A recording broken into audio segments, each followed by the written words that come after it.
Okay, तो last class में हम लोग रियल गैस डिस्कस कर रहे थे। इसका वंडर वॉल इक्वेशन हम लोग लिखे थे, वंडर वॉल इक्वेशन है ना। That was P plus A by we square और V minus V is equal to RT।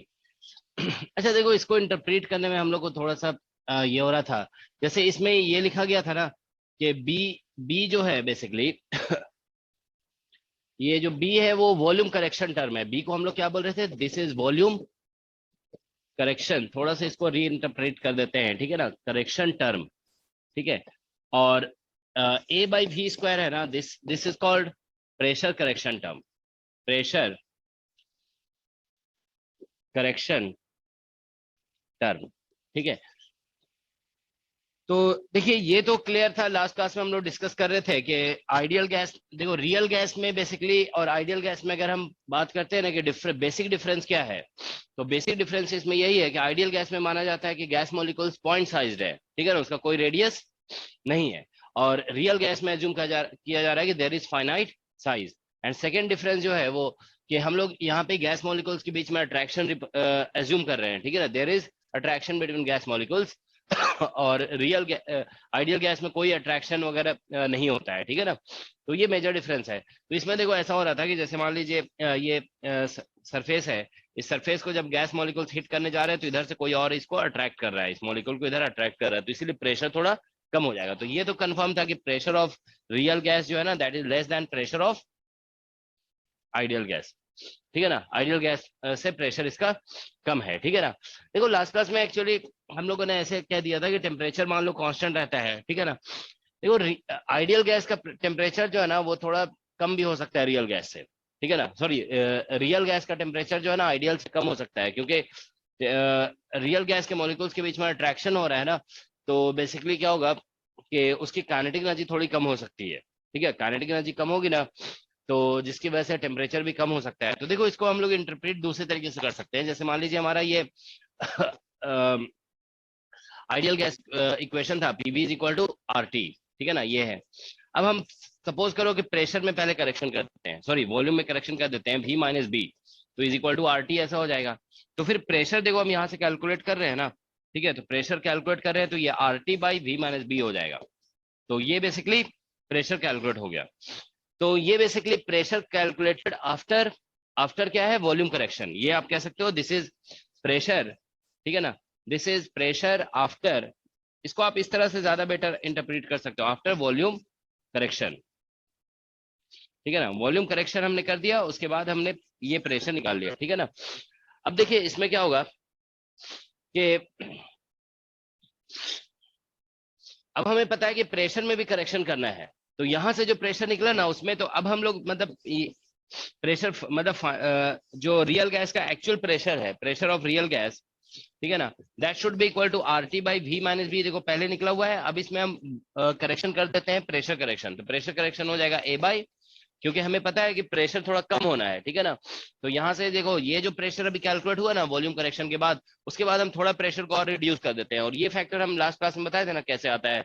इसमें ये बताया गया था कि जैसे मान लो एक सरफेस है, तो इसमें जो मॉलिक्यूल्स स्ट्राइक करने जा रहे होंगे सरफेस को, ठीक है ना, उसके साइड में भी और मॉलिक्यूल्स है, तो इनके बीच में आपस में क्या है, अट्रैक्शन है, ठीक है ना। तो एक्चुअली अमाउंट ऑफ अट्रैक्शन या फिर कह सकते हो अट्रैक्टिव फोर्स जो होगा ना वो डिपेंड करेगा इसकी डेंसिटी पे और इसकी डेंसिटी पे। तो इसीलिए बोला गया था कि प्रेशर जो प्रोपोर्शन होगा ना that is proportional to number NV square होगा, एनवी स्क्वायर। एनवी मतलब नंबर डेंसिटी, तो प्रेशर मतलब प्रेशर में जो करेक्शन आएगा, ठीक है ना, करेक्शन करेक्शन, ठीक है ना, पी करेक्शन जो होगा that is proportional to NV square. तो इसीलिए प्रोपोर्शनल टू 1/v स्क्वायर हो गया ये, क्योंकि एनवी हम लोग नंबर बाई वॉल्यूम लिखते हैं। तो देखो यहाँ से आप प्रेशर निकाल सकते हो, और उसके बाद फिर जो है ना हम लोग फर्दर इस प्रेशर में, पहले प्रेशर देखिए ये है, उसमें थोड़ा करेक्शन कर दिए, अब इसी को फिर वापस इधर ले आते हैं, ठीक है। तो पी ऑफ रियल गैस और प्लस यहाँ पे ए बाई वी स्क्वायर हो जाएगा, ठीक है ना, और यहाँ से V minus B is equal to are T, ठीक है। तो आप इस तरह से लिख सकते हो, ठीक है। तो ये ऑब्वियसली जानते हो, देखो ये इक्वेशन लिखा गया है रियल गैस का, तो ऑब्वियसली ऐसा होना ही चाहिए कि प्रेशर जो है ना रियल गैस का ही होना चाहिए, ठीक है ना। तो मतलब इसको जानते हो आप, इस तरह से ये साइड में लिख लो आप लोग, इसको इस तरह से इंटरप्रेट किया जाता है बेसिकली। ये PV equal to are T ideal का है, उसमें पहले वॉल्यूम करेक्शन किया गया, उससे प्रेशर निकाला गया, फिर प्रेशर में करेक्शन कर दिया गया, तो फिर ये जो प्रेशर निकला ना तो यहाँ पे ये प्रेशर ऑफ रियल गैस है, ठीक है। तो इसमें ऑब्वियसली ये ध्यान रखोगे, जब हम लोग रियल गैस इक्वेशन लिख रहे हैं तो ये प्रेशर ऑफ रियल गैस है, प्रेशर ऑफ रियल गैस है, और ये ऑब्वियसली वॉल्यूम ऑफ कंटेनर होगा, मतलब जिस कंटेनर में ये फिल्ड है, दिस इज वॉल्यूम ऑफ, ठीक है ना, या volume occupied by real gas भी बोल सकते हो, ठीक है ना, this is volume occupied by real gas, ठीक है।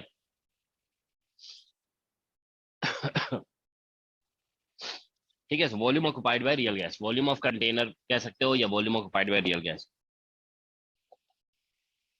ठीक है।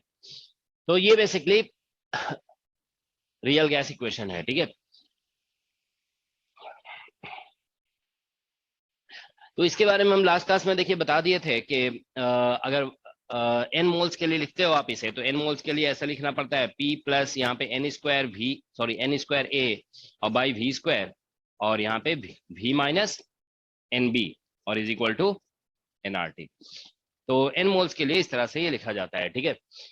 ऑलराइट, तो ये वंडरवॉल इक्वेशन कह सकते हो या रियल गैस इक्वेशन, सबसे ज्यादा इसी को यूज करते हैं, और ऐसे और भी बहुत सारे इक्वेशन होते हैं, ठीक है।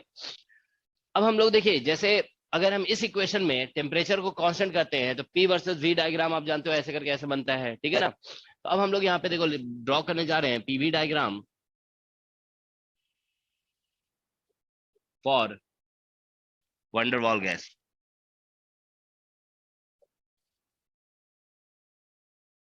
वंडरवॉल गैस, तो पीवी डायग्राम इसका बनाते हैं अगर हम लोग ऐसे, देखो यहाँ पे पी वर्सेस वी, तो इसे प्लॉट करोगे ना इसको, मतलब आप किसी प्लॉटिंग टूल में, मतलब जैसे डेस्मॉस वगैरह में पुट कर दो इसे, ठीक है ना। डेस्मॉस में पुट करेंगे तो मतलब इस तरह से पहले निकालना पड़ेगा, ये हमारा प्रेशर का फॉर्मूला हो जाएगा, और ये वाला पुट करना पड़ेगा डेस्मॉस में, ठीक है ना। इसे पुट करोगे तो इसको पुट करोगे तो देखो कुछ नंबर्स वगैरह यहाँ पे पुट करना पड़ेगा, और आरटी तो पुट नहीं कर सकते हो ना, तो मतलब ऐसे पुट करना होगा। मान लीजिए यहाँ पे हमने पुट कर दिया समथिंग 10, टोटल इसका वैल्यू 10 पुट कर दिया, यहाँ पे वी होगा माइनस, मान लो बी की जगह पे 1 पुट कर दिए, ठीक है ना।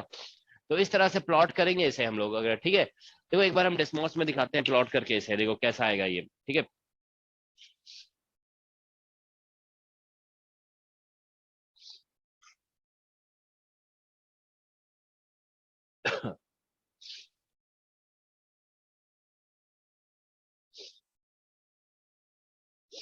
इसे आप,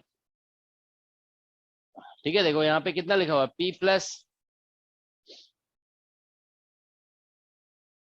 अभी हम शो कर देंगे, ठीक है ना। ठीक है, देखो ये P इज इक्वल टू, हम लोग आर टी, तो आर टी का कुछ वैल्यू मान लेते हैं, सपोज करो इट्स वैल्यू इज 10, तो 10 डिवाइडेड बाय ये V है, तो V की जगह हम X लिख दे रहे हैं, माइनस मान लो 1 लिख दिया हमने, ठीक है, -1, और फिर यहाँ पे फिर माइनस, मान लीजिए इसको 1/b लिख देते हैं, ठीक है ना। अभी यहाँ पे b और a का वैल्यू 1 ले लेते हैं, ठीक है ना, for the time being 1/x, एक मिनट, 1 और डिवाइडेड बाई x। ये नेगेटिव साइड इसमें नहीं कंसीडर किया जाएगा, ये इस तरह से, अच्छा ये तो ऐसे ही ग्राफ, इसमें कुछ ऐसा दिख नहीं रहा है। तो डिफरेंट डिफरेंट वैल्यूज अगर कंसीडर करते हैं, एक्स स्क्वायर होगा। अच्छा ये एक्स वी स्क्वायर है यहाँ पे ना, हाँ ठीक है, एक्स स्क्वायर होगा। तो हम लोग यहाँ पे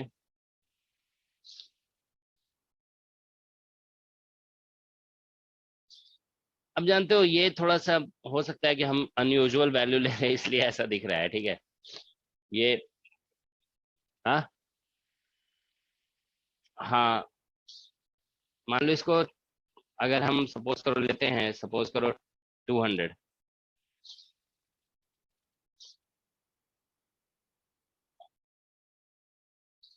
नहीं ए और बी का वैल्यू भी डिफरेंट हो सकता है ना, मान लो इसका वैल्यू हम 2 कर देते हैं,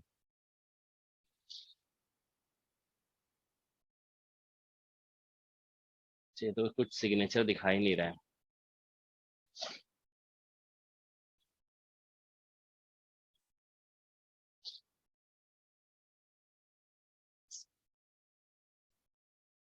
चलो इसमें जानते हो मतलब हो सकता है हम लोग सूटेबल वैल्यू जो है ना यहाँ पे ए और बी वगैरह का सूटेबल वैल्यू ले नहीं रहे हैं, इसलिए हो सकता है कि ये ग्राफ एग्जैक्टली उस तरह का नहीं आ रहा है जिस तरह से एक्सपेक्टेड है। देखो ये ग्राफ आप समझ सकते हो कैसा आना चाहिए। देखिए इसमें क्या होगा, मान लो हमने टेम्परेचर और प्रेशर को फिक्स कर दिए, ठीक है ना, टेम्परेचर को फिक्स कर दो, प्रेशर को फिक्स कर दो, ठीक है ना, तो ये वॉल्यूम सिर्फ बचेगा एज ए वेरिएबल। तो वॉल्यूम देखिए इसको आप सिंप्लीफाई करोगे तो देखो क्या होगा कि यहाँ पे एलसीएम लोगे ना तो ये v minus B into V square हो जाएगा, तो मल्टीप्लाई होगा तो v और v मिलकर के v क्यूब हो जाएगा, तो it will become a cubic equation in v। तो एक्चुअली क्या होगा कि for a one value of pressure and temperature there will be three volume, three value of volume, ठीक है ना।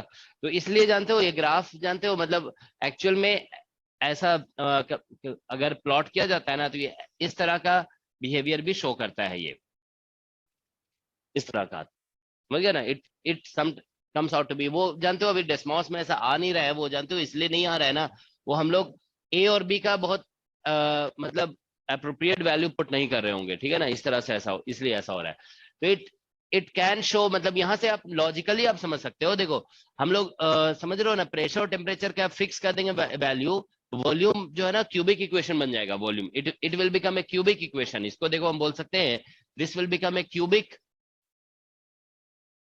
Equation in V for given temperature and pressure, ठीक है। तो इसीलिए देखिए यहाँ पे प्रेशर का एक सर्टेन वैल्यू आप लेते हो ना, क्यूबिक इक्वेशन का मतलब थ्री वैल्यूज होगा वॉल्यूम का। तो देखिए प्रेशर के एक सर्टेन वॉल्यूम वैल्यू पे आप देख रहे हो वॉल्यूम के थ्री वैल्यूज आ रहे हैं, ठीक है ना, एक वैल्यू, दो वैल्यू और तीन वैल्यू, तो थ्री वैल्यूज की पॉसिबिलिटी है, ठीक है ना।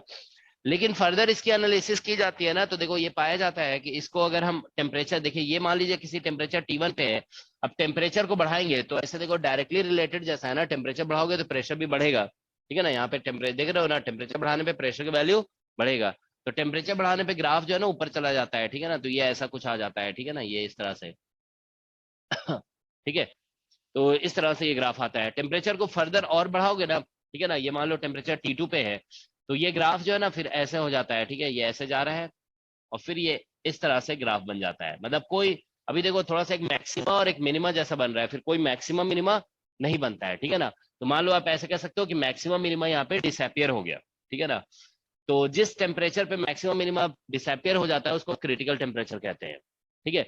तो क्रिटिकल टेम्परेचर पे अब देखो क्या होगा कि अगर इस टेम्परेचर पे जैसे हम लोग एक सर्टेन प्रेशर पे आप देख रहे थे ना कि ठीक है, तो अगर हम देखो यहाँ पे एक सर्टेन प्रेशर पे चेक करते हैं तो बस एक ही वॉल्यूम आ रहा है किसी भी पॉइंट पे, देखो इसमें देखिए, ठीक है ना, इसमें देखिए क्या हो रहा है कि एक सर्टेन प्रेशर लेते हो तो किसी भी पॉइंट पे ये जो कांस्टेंट प्रेशर लाइन है ना वो इस ग्राफ को एक ही जगह कट कर रहा है, so only one volume is possible, ठीक है ना।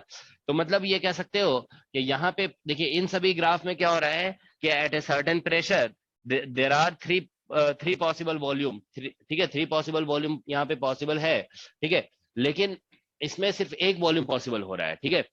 तो इस टेम्परेचर को हम लोग क्रिटिकल टेम्परेचर कहते हैं, ठीक है ना, this is called critical temperature. तो यहाँ ठीक है, तो देखिए जैसे हम लोग यहाँ पे देखते हैं ना, देखिए यहाँ पे एक मिनिमम आ रहा है, ये मैक्सिमम आ रहा है, ठीक है ना। अब यहाँ पे ना तो मैक्सिमम है ना मिनिमम है, ठीक है ना। तो इसमें देखो बेसिकली क्या हो रहा है कि ये जैसे अगर आप ऐसे देखें यहाँ पे, यहाँ से ये बेसिकली इस तरह से यहाँ पे मैक्सिमम बन रहा था और फिर उसके बाद क्या हो रहा था, ये मिनिमम बन रहा था, ठीक है। तो ये जो क्रिटिकल पॉइंट है ना बेसिकली हम लोग ये कहते हैं कि बेसिकली यहाँ पे ये जो क्रिटिकल टेम्परेचर है, ठीक है ना, क्रिटिकल टेम्परेचर, तो यहां से देखिए क्या होता है कि मैक्सिमम मिनिमा, यहां से अगर आप ऐसे नोटिस करिए कि ये ग्राफ ऐसे देखिए एक मैक्सिमम शो कर रहा है और इधर से क्या है कि मिनिमा शो कर रहा है, ठीक है। लेकिन यहाँ पे मैक्सिमम मिनिमा कन्वर्ज कर गया एक पॉइंट पे, ठीक है, तो जिस पॉइंट पे ये कन्वर्ज कर जाता है ना उसे हम लोग बोलते हैं क्रिटिकल पॉइंट, ठीक है ना, this is called critical point, ठीक है। मतलब मैक्सिमा और मिनिमा दोनों कन्वर्ज कर गया एक ही पॉइंट पे, ठीक है, so that is called critical point. और क्रिटिकल पॉइंट का डेफिनेशन ये होता है बेसिकली कि आप ये कह सकते हो कि पहले जो थ्री वॉल्यूम हमें मिल रहे थे ना वो बेसिकली अब सिंगल वॉल्यूम मिलेगा यहाँ पे। तो मतलब अब जो है बेसिकली यहाँ पे अगर हम इस देखिए यहाँ पे एक मिनट, इस पॉइंट पे अगर हम क्या बोलते हैं वॉल्यूम को बोल देते हैं VC और प्रेशर को इस पॉइंट पे प्रेशर को बोल देते हैं PC, ठीक है ना, प्रेशर इज सपोज PC। ठीक है। तो एट क्रिटिकल पॉइंट, ठीक है ना, at V is equal to VC, आप ये कह सकते हो ये जो इक्वेशन है ना, real gas equation, real gas equation, ठीक है, टेक्स द फॉर्म, ठीक है, वो इस तरह का फॉर्म ले लेगा, ठीक है ना, V माइनस VC का whole cube is equal to 0, ठीक है। बेसिकली देखो यहाँ पे क्या हो रहा है, मतलब थ्री पॉसिबल वॉल्यूम का केस जो है वो खत्म हो जा रहा है। मतलब अब सिर्फ देखिए इसको सॉल्व करोगे ना तो सिर्फ एक वॉल्यूम मिलेगा, you will get only one volume. So out of 3 volume now we have only 1 volume, ठीक है ना।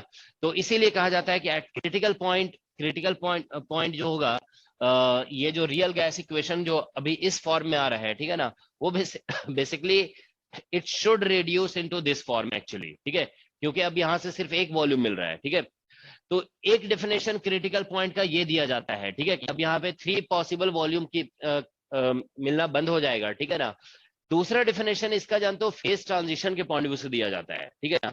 जैसे यहाँ पे बात ऐसे हो रही है ना, देखिए अगर यहाँ से देखिए कि वॉल्यूम डिक्रीज कर रहे हैं हम लोग, तो जनरली क्या होता है, वॉल्यूम को डिक्रीज कराने के लिए प्रेशर बढ़ाना पड़ता है। तो यहाँ पे देखो ग्राफ ऊपर जा रहा है, तो मतलब यही हुआ कि प्रेशर बढ़ा रहे हो आप, ठीक है। तो वॉल्यूम डिक्रीज, किसी भी चीज में प्रेशर बढ़ाओगे तो क्या होगा, वॉल्यूम डिक्रीज करेगा। तो यहाँ पे प्रेशर बढ़ा रहे हैं तो वॉल्यूम इधर देखो डिक्रीज करता जा रहा है। लेकिन यहाँ पे देखिए उल्टा हो रहा है, बेसिकली क्या हो रहा है कि हम लोग प्रेशर कम कर रहे हैं फिर भी वॉल्यूम डिक्रीज कर रहा है। तो ये जानते हो एक तरह से फेज ट्रांजिशन को रिप्रेजेंट करता है, इट रिप्रेजेंट्स फेज ट्रांजिशन, ठीक है ना। मतलब यहाँ पे क्या हो रहा है कि जैसे मान लीजिए ये गैस था, तो गैस जो है ना कंडेंस होने लगा, ठीक है ना। जैसे रियल गैस की बात हम लोग कर रहे हैं ना, तो देखिए कोई भी गैस अगर कंडेंस होगा तो उसका वॉल्यूम अपने आप कम हो जाएगा, ठीक है। प्रेशर बढ़ाइए या नहीं बढ़ाइए, वॉल्यूम क्या होगा, अपने आप कम होता जाएगा, ठीक है। और वो कंडेंस हो रहा है तो देखो गैस जब होगा तो प्रेशर अप्लाई करेगा, लिक्विड हो जाएगा तो फिर क्या होगा, लिक्विड प्रेशर थोड़ा कम होने लगेगा, ठीक है ना। तो इसीलिए यहाँ पे ऐसा हो रहा है, देखो यहाँ पे क्या हो रहा है कि वॉल्यूम भी कम हो रहा है और प्रेशर भी कम हो रहा है, बेसिकली ये कंडेंसेशन को रिप्रेजेंट कर रहा है। अब उसके बाद देखो क्या होगा कि फिर कंडेंसेशन यहाँ पे मान लीजिए कंप्लीट हो गया, उसके बाद फिर लिक्विड जब बन जाता है ना, तो लिक्विड को फर्दर कंप्रेस करना बहुत मुश्किल होता है। आप लिक्विड को कंप्रेस करना बहुत मुश्किल होता है, ठीक है ना। तो जैसे वाटर है, वाटर को आप कंप्रेस नहीं कर सकते हो, तो इसीलिए देखो क्या हो रहा है कि फिर वहां पे वॉल्यूम को फर्दर डिक्रीज कराने के लिए प्रेशर बहुत बहुत ज्यादा बढ़ाना पड़ रहा है, ठीक है ना। तो ये जो रीजन है ना, बेसिकली वो फेज ट्रांजिशन को रिप्रेजेंट करता है, इट रिप्रेजेंट्स फेज ट्रांजिशन, ठीक है ना। तो हम लोग इसको फेज ट्रांजिशन के पॉइंट ऑफ व्यू से डिस्कस करेंगे जब फेज ट्रांजिशन पढ़ेंगे, ठीक है ना। तो देखो यहाँ पे हम ऐसे लिख दे रहे हैं अभी यहाँ पे simply, from phase transition point of view, phase transition point of view, critical temperature, critical point is defined as the point, critical point is defined as the point where, ठीक है, where del P by del V, ठीक है, मतलब V equal to VC पे ये 0 होगा और d2P by dV square, ठीक है ना, at V equal to VC this will be 0, ठीक है। तो देखिए ये सब कुछ मैथमेटिकल डेफिनेशन है। हम लोग क्रिटिकल पॉइंट, उस पॉइंट को जैसे अभी बोल रहे थे कि 3 वॉल्यूम मिल रहा था, 1 वॉल्यूम मिलने लगा, ठीक है ना, तो हम उसको क्रिटिकल पॉइंट कहेंगे, ठीक है ना। ऑलराइट, और दूसरा डेफिनेशन इसका देखो ये दिया जाता है, ठीक है ना। बेसिकली इस डेफिनेशन का मतलब ये हुआ ना कि देखो आप सेकंड डेरिवेटिव भी 0 कर रहे हो ना, तो इसका मतलब है कि देयर इज नो मैक्सिमम और मिनिमम, मैक्सिमम मिनिमम मिलना बंद हो गया यहाँ पे, ठीक है। लेकिन जानते हो इसको एक्चुअल में जब हम लोग फेज ट्रांजिशन पढ़ेंगे ना, तो उसमें देखोगे इसको जो है ना दूसरे तरीके से भी डिफाइन किया जाता है, ठीक है ना। तो अभी फॉर द टाइम बिंग हम बस इसको डायरेक्टली इंट्रोड्यूस कर रहे हैं। मतलब यहाँ से अभी मैथमेटिकली आप समझ सकते हो कि मैक्सिमम मिनिमम मिलना बंद हो गया, तो आप जानते हो ना सेकंड डेरिवेटिव जब 0 हो जाता है, ठीक है ना, तो मतलब एक तरह से ये पॉइंट ऑफ इन्फ्लेक्शन कहलाता है, ठीक है ना। तो पॉइंट, ये जो क्रिटिकल पॉइंट है ना, उसको मैथमेटिकली हम लोग पॉइंट ऑफ इन्फ्लेक्शन भी कहते हैं, this is called point of, मतलब ये मैक्सिमम मिनिमम मर्ज हो गया यहाँ पे, ठीक है ना, ऐसा कह सकते हो, ठीक है ना। सो पॉइंट ऑफ इन्फ्लेक्शन है ये। पीवी डायग्राम में पॉइंट ऑफ इन्फ्लेक्शन को ही क्रिटिकल पॉइंट कहते हैं, ठीक है ना। तो ये बेसिकली क्रिटिकल पॉइंट है, ठीक है। तो क्रिटिकल पॉइंट पे बेसिकली प्रेशर जो होता है उसको क्रिटिकल प्रेशर कहते हैं, और वॉल्यूम को क्रिटिकल वॉल्यूम, और टेम्परेचर को हम लोग क्रिटिकल टेम्परेचर कहते हैं, ठीक है ना। तो एक क्वेश्चन देखो पूछा जाता है जनरली कि एक्चुअली क्रिटिकल, जैसे ये क्रिटिकल टेम्परेचर है वो क्या है, what is the critical temperature, ठीक है। तो देखो यहाँ पे क्रिटिकल टेम्परेचर, ठीक है, बेसिकली इस टेम्परेचर के बिलो अगर आप देखो ना, ये जैसे कर्व है, इस कर्व के बिलो आप देखो तो मैक्सिमम मिनिमम दोनों मिल रहा है, तो हम लोग क्रिटिकल टेम्परेचर डिफाइन करते हैं, इट इज द टेम्परेचर, ठीक है, above which गैस, ठीक है ना, a gas can not be liquefied, can not be liquefied by applying pressure, ठीक है। अब गैस को, ठीक है ना, बेसिकली इसके अबव, ठीक है, so critical temperature it is the temperature above which gas can not be liquefied by applying pressure, okay, pressure only, ऐसे लिख दो, प्रेशर ओनली। देखो बेसिकली क्या होता है कि अगर किसी गैस को हम लिक्विफाई करना चाहते हैं, ठीक है ना, if you want to liquefy gas, तो उसका तरीका ये होता है ना, देखो दो तरीके होते हैं गैस को लिक्विफाई करने का। एक तरीका होता है कि उसका टेम्परेचर को कम करो, ठीक है ना, टेम्परेचर को कम करोगे, ठीक है ना, जैसे आप टेम्परेचर बहुत ज्यादा कम कर देंगे तो गैस क्या होता है, वो लिक्विड में कन्वर्ट हो जाता है, ठीक है ना। उसका दूसरा तरीका ये भी होता है कि टेम्परेचर को थोड़ा कम करो और प्रेशर को बढ़ा दो, ठीक है, प्रेशर आप बढ़ा देंगे ना तो भी क्या होता है, गैस लिक्विफाई हो जाता है, ठीक है ना। जैसे लिक्विफिकेशन मेथड आप पढ़ोगे ना तो उसमें यही दो चीजें बताई जाती है, टेम्परेचर को रिड्यूस करना पड़ता है और प्रेशर को बढ़ाना पड़ता है। अगर मान लो हमने टेम्परेचर को रिड्यूस नहीं किया और प्रेशर चाहे जितना भी, कभी कभी ऐसा होता है ना, जैसे मान लीजिए क्या बोलते हैं, कुछ गैस जैसे ऑर्गन गैस वगैरह है, ठीक है ना, आप उसको रूम टेम्परेचर पे चाहे जितना भी प्रेशर अप्लाई कर दो, ठीक है ना, वो कभी भी लिक्विफाई, हीलियम है जैसे, हीलियम को आप लिक्विफाई करना चाहते हो तो रूम टेम्परेचर पे हीलियम में चाहे जितना भी प्रेशर अप्लाई कर दोगे ना, वो कभी भी लिक्विफाई नहीं होगा। तो मतलब देखिए गैस को लिक्विफाई करने के लिए टेम्परेचर को डाउन करते हैं और फिर प्रेशर अप्लाई करते हैं, ठीक है। तो मतलब अगर आप प्रेशर अप्लाई कर रहे हो और गैस मतलब एक सर्टेन टेम्परेचर के, मतलब एक सर्टेन टेम्परेचर पे है, आप चाहे जितना भी प्रेशर अप्लाई कर दीजिए गैस लिक्विफाई नहीं हो रहा है, लेकिन उससे थोड़ा भी बिलो टेम्परेचर करने पे गैस अगर प्रेशर अप्लाई करने पे लिक्विफाई हो जा रहा है तो मतलब that particular temperature will be called critical temperature, ठीक है ना, उसे हम लोग क्रिटिकल टेम्परेचर कहते हैं, ठीक है ना। ठीक है, देखो हम इसको थोड़ा जो है ना रियल, ठीक है ना, रियल कह सकते हो प्लॉट, रियल प्लॉट से थोड़ा देखो शो कर रहे हैं तो ये आपको थोड़ा फर्दर क्लियर हो जाएगा। रियल प्लॉट मतलब जो मतलब एक्सपेरिमेंटल प्लॉट है, ठीक है ना, ये बेसिकली एक्सपेरिमेंटल प्लॉट है, ठीक है, जिसे बोला जाता है एंड्रूज कर्व, ठीक है ना, एंड्रूज कर्व, ठीक है ना, एंड ठीक है, एंड्रूज कर्व, ठीक है। देखिए ये मतलब एक एक्सपेरिमेंटलिस्ट का नाम है, ठीक है ना, this is name of an experimentalist Andrew, जिसने बेसिकली लिक्विफिकेशन ऑफ गैस पे बहुत काम किया है, ठीक है ना। अब देखोगे मोस्ट ऑफ द बुक्स में ये ग्राफ दिया हुआ रहता है, ठीक है, प्रेशर वर्सेस वॉल्यूम, ठीक है ना। तो ये जनरली देखोगे कि ये मोस्ट ऑफ द बुक्स में जो है ना फॉर CO2 ये ग्राफ दिया हुआ होता है, ठीक है, कार्बन डाइऑक्साइड के लिए, ठीक है। तो आप देखोगे बुक्स में जो है ना इस तरह से कर्व दिया रहता है, ठीक है ना, ये it is something like this, ठीक है ना। फिर उसके बाद देखोगे कि ये इस तरह से होता है, ठीक है ना, और उसके बाद फिर ये इस तरह से कर्व दिया हुआ होता है, ठीक है ना, ठीक है। मतलब देखो क्या हो रहा है कि हम यहाँ पे प्रेशर को देखो, ये ऊपर जा रहा है ना ग्राफ, तो प्रेशर इंक्रीज कर रहे हैं, तो किसी भी गैस में प्रेशर इंक्रीज करोगे तो वो कंडेंस मतलब थोड़ा सा कंप्रेस होगा वो, तो ये गैस कंप्रेस हो रहा है। उसके बाद देखो क्या हो रहा है कि हम प्रेशर बढ़ा नहीं भी रहे हैं तो भी वॉल्यूम क्या हो रहा है, कम होता जा रहा है, तो ये बेसिकली कंडेंसेशन है। ये जो है ना मतलब कार्बन डाइऑक्साइड लिक्विड में कन्वर्ट हो रहा है, लिक्विड, ठीक है ना, ये चीज कंडेंसेशन को रिप्रेजेंट करता है, ठीक है। तो उसी तरह से फिर ये मान लीजिए किसी टेम्परेचर T1 पे आप टेम्परेचर को बढ़ा दो, तो टेम्परेचर को बढ़ा दोगे ना तो ये कंडेंसेशन वाला रीजन जो है ना थोड़ा मतलब छोटा हो जाता है, ठीक है ना, ये ऐसा है मान लीजिए, ठीक है ना, ये ऐसा हो गया, फिर ऐसा ग्राफ बनता है, मतलब बहुत एग्जैक्ट हम नहीं बना रहे हैं, मतलब ऐसा होता है, ठीक है ना। ये एक्सपेरिमेंटल कर्व है, ठीक है ना। तो और फर्दर टेम्परेचर बढ़ाओगे, ठीक है ना, तो फिर ये ऐसा हो जाता है, ठीक है, it is something like this. तो ये जो कंडेंसेशन वाला रीजन है ना वो कम होता जाता है, ठीक है ना।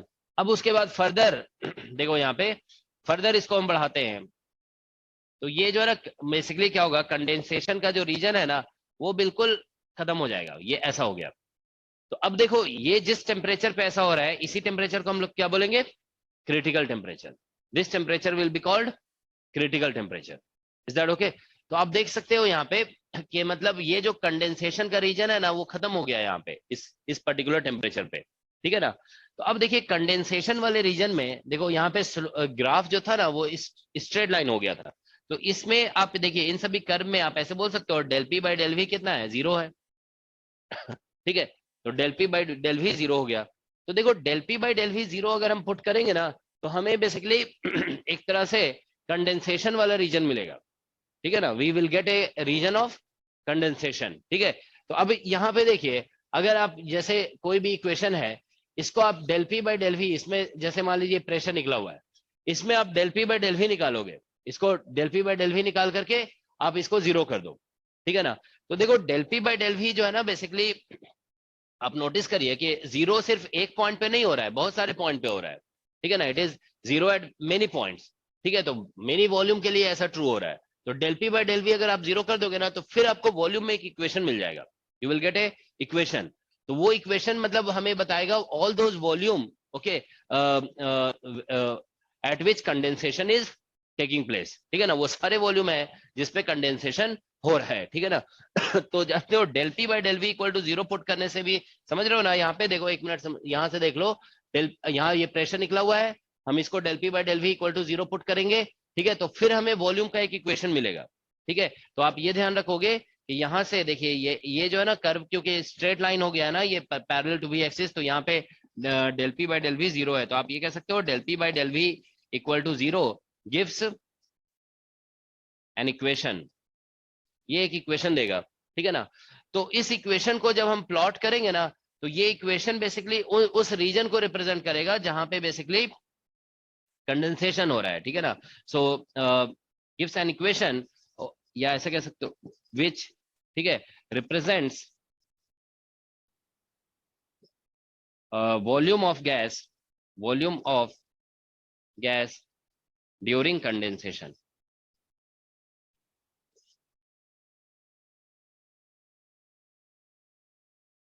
तो ये कंडेंसेशन को रिप्रेजेंट करता है, ठीक है। तो देखिए यहां से जो इक्वेशन मिलता है ना, वो इक्वेशन जानते हो बेसिकली इस तरह का प्लॉट होता है यहाँ पे, ठीक है ना। देखिए that equation is something like this.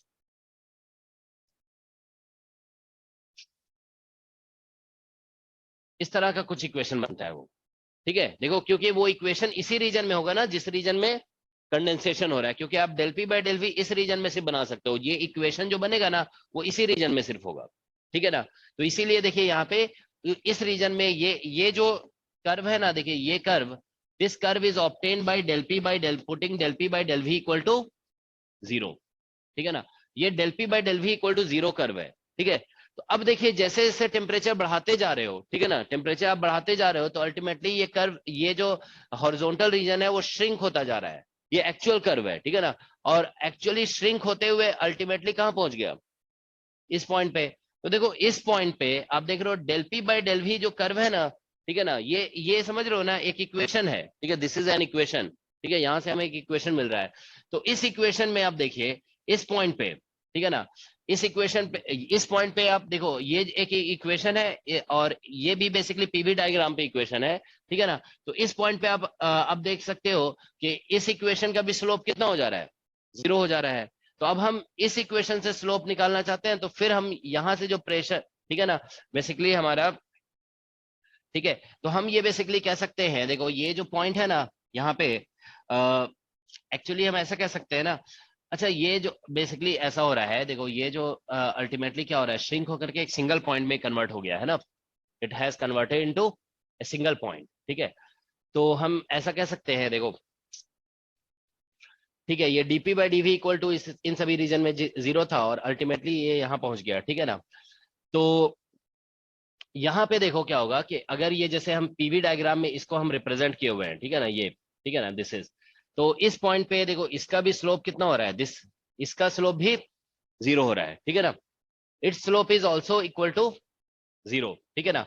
तो यहाँ पे बेसिकली यही हो जाएगा कि इसका स्लोप जब आप निकालोगे ना, देखो इसका स्लोप, तो इसीलिए फिर यहाँ से ऑब्टेन होगा d2p by dv square equal to 0 at v equal to vc।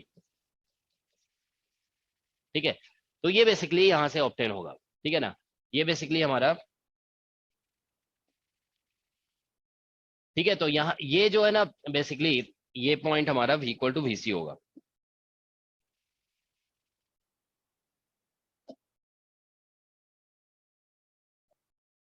ये vc हो गया, ठीक है।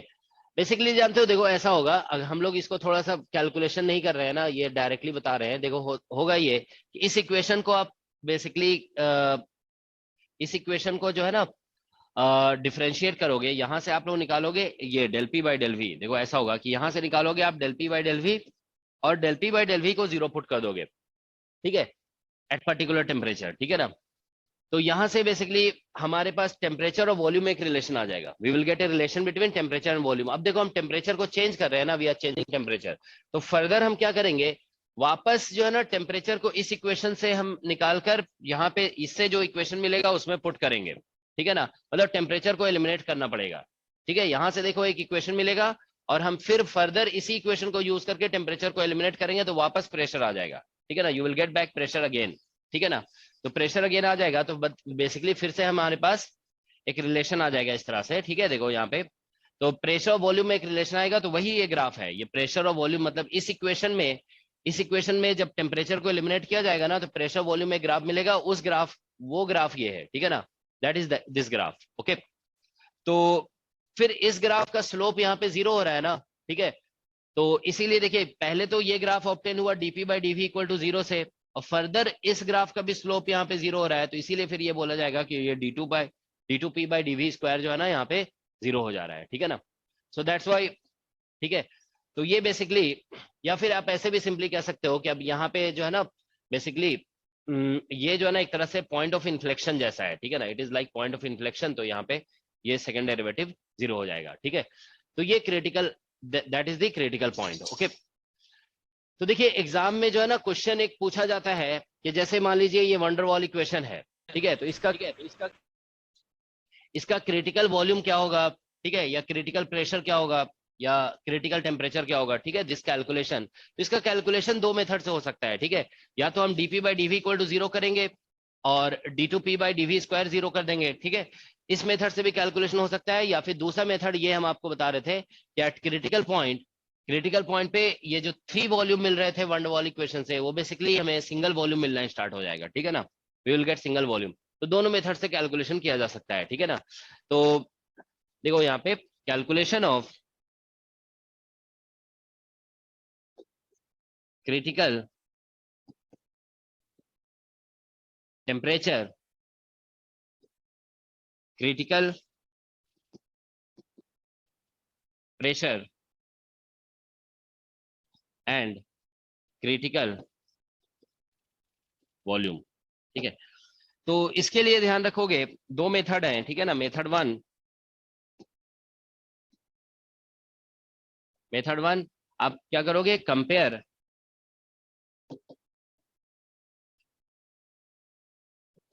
गिवन इक्वेशन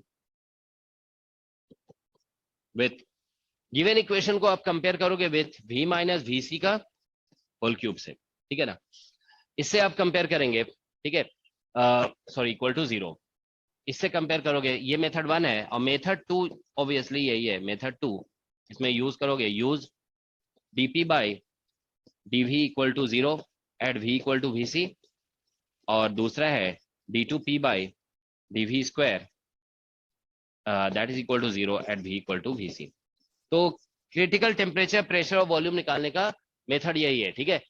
देखो एग्जाम में डिफरेंट इक्वेशन दे करके ये पूछा जा सकता है, ठीक है ना, तो दोनों में से कोई एक मेथड यूज करो, ठीक है, तो दोनों से आंसर आ जाएगा।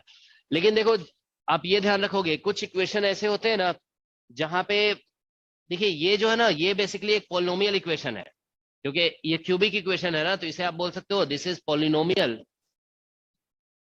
इक्वेशन।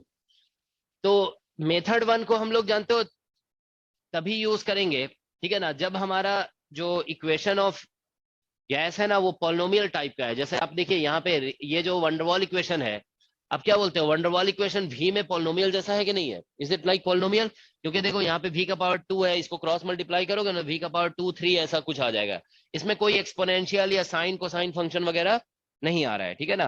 तो आप ये ध्यान रखोगे कि इसमें मेथड 1 को यूज किया जाएगा अगर इक्वेशन पॉलिनोमियल जैसा है, और अगर मेथड 2 को यूज करेंगे हम लोग अगर इक्वेशन, मेथड 2 मतलब ज्यादा जनरल है, ठीक है ना, इसको किसी में भी यूज कर सकते हो, लेकिन ये थोड़ा सा कैलकुलेशन डिफिकल्ट होता है मेथड 2 से, ठीक है ना। तो मेथड 1 के लिए सिर्फ हम लिख दे रहे हैं मेथड, देखो method 1 can be used only when only when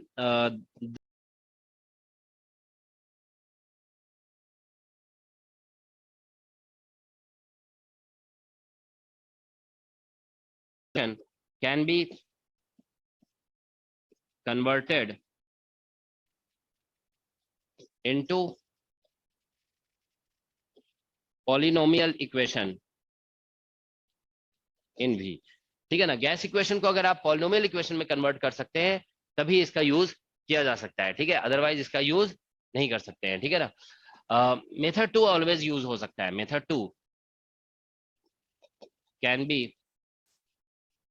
used for all cases, ठीक है। ओके, तो हम लोग देखिए यहाँ पे कैलकुलेशन करने जा रहे हैं, ठीक है ना, टीसी वीसी और पीसी, ठीक है, for van der Waals gas, wall gas, ठीक है। एग्जाम में क्वेश्चन देखो डिफरेंट गैसेस के लिए पूछा जाता है, ठीक है। वंडरवॉल गैस के लिए टीसी पीसी और वीसी हम लोग कैलकुलेट कर रहे हैं, ठीक है ना, वंडरवॉल्स गैस। तो इसका इक्वेशन देखो इस तरह से लिखा हुआ है, P plus a by we square और into v minus B is equal to are t. तो अगर हम देखिए इसको वी स्क्वायर से मल्टीप्लाई कर दें तो ये ऐसा बन जाएगा पी वी स्क्वायर और प्लस ए और यहाँ पे वी माइनस बी, ऐसे ही होगा ना, is equal to are T. इसको अब ओपन कर दो तो देखो P इंटू वी क्यूब हो जाएगा, ठीक है। तो P यहाँ से मल्टीप्लाई करोगे P इंटू वी क्यूब और minus P into B into V square और, ठीक है, प्लस ए वी और minus A B is equal to are T. ये ऊपर वाले इक्वेशन में क्या किया? वी स्क्वायर से मल्टीप्लाई किया हमने, ठीक है ना, तो यहाँ पे पी वी स्क्वायर आ गया, v square यहाँ पे भी आएगा, ठीक है, ठीक है। तो यहाँ से देखो क्या होगा, बस इतना तो ठीक है ना। तो हम लोग यहाँ पे अब इसको जस्ट मल्टीप्लाई कर दे रहे हैं, ओपन किया है इसको हमने, ठीक है ना, ए वी और माइनस ए बी, ठीक है। तो इसमें देखो वी स्क्वायर है, इसमें वी स्क्वायर है, इसको इधर ले आओ, ठीक है ना, तो पी इंटू वी क्यूब हो जाएगा, ठीक है ना, माइनस पी इंटू बी और into, sorry V square common ले रहे हैं, ठीक है ना, तो वी स्क्वायर कॉमन ले लोगे तो यहाँ से पी इंटू बी, ठीक है, और माइनस कॉमन आ जाएगा तो प्लस आर टी हो जाएगा, ठीक है ना, और माइनस ए इंटू वी हो गया और minus A B that is equal to 0, ठीक है। तो देखिए एट क्रिटिकल पॉइंट पे बेसिकली ये ऐसा हो जाएगा पीसी वीसी क्यूब और minus V cube VC cube और पीसी बी, यहाँ पे प्लस का ए भी होगा, कहाँ पे ऊपर वाली इक्वेशन, हाँ इसमें ये प्लस ए बी होगा, प्लस ए वी वी हाँ, ए बी। अच्छा हाँ यहाँ प्लस ए बी है, ठीक है। तो यहाँ पे देखिए ये प्लस ए वी है तो वीसी लिख दे रहे हैं और minus A B is equal to 0, call it equation number 1, ठीक है ना। अब देखो यहाँ पे हम लोग जानते हैं कि at critical point v minus V C sir का होल वहाँ क्यूब, स्क्वायर होगा ना। अच्छा हाँ स्क्वायर है, ठीक है। तो देखो क्रिटिकल पॉइंट पे v माइनस वी सी का होल क्यूब, मतलब इससे देखो क्या होता है, इसको सॉल्व करने से सिर्फ एक वॉल्यूम मिलेगा। क्रिटिकल पॉइंट पे जो है ना, बेसिकली क्रिटिकल पॉइंट पे एक सिंगल वॉल्यूम फिर मिलना स्टार्ट हो जाता है, ठीक है ना। तो v माइनस वी सी का होल क्यूब मतलब ये जो क्यूबिक इक्वेशन है इसमें ये कहा जाता है इससे एक सिंगल वॉल्यूम सिर्फ मिल रहा होगा, ठीक है ना। तो हम लोग देखो इसको ओपन कर देते हैं, तो इसे ओपन करोगे ना तो बेसिकली क्या आएगा, यहाँ से देखिए या ऐसा करो, इस एक मिनट, इसमें जो है ना, इसमें आप ऐसा, इसको हमने, इसमें जो है ना वी की जगह वीसी मत पुट करो, ठीक है ना। यहाँ पे इसको हम, यहाँ पे वी में इक्वेशन हम लोग लिखे हुए हैं ना, वी को एक वेरिएबल की तरह ले रहे हैं, ठीक है ना। तो इसमें वीसी मत पुट करो, ठीक है, इसमें ऐसे ही रहने दो, ठीक है। इसको वी को वी, तभी इन दोनों को कंपेयर कर पाएंगे ना, ठीक है। इसको वी, इसमें वी को वी रहने दो, ठीक है। तो इससे फिर हम कंपेयर कर लेंगे, ठीक है। तो देखो यहाँ पे इसको ओपन करोगे ना तो ए क्यूब हो जाएगा और माइनस 3a² और फिर b हो जाएगा और माइनस प्लस 3a और यहाँ पे vc² हो गया और माइनस vc³ हो जाएगा, दैट इज इक्वल टू 0, ठीक है। That's what you get. तो देखो अब हम लोग अगर इसको कंपेयर करना स्टार्ट करते हैं, ठीक है ना, if we start comparing it, तो देखो दोनों को अगर हम कंपेयर करते हैं तो यहां से देखिए, जैसे v का पावर,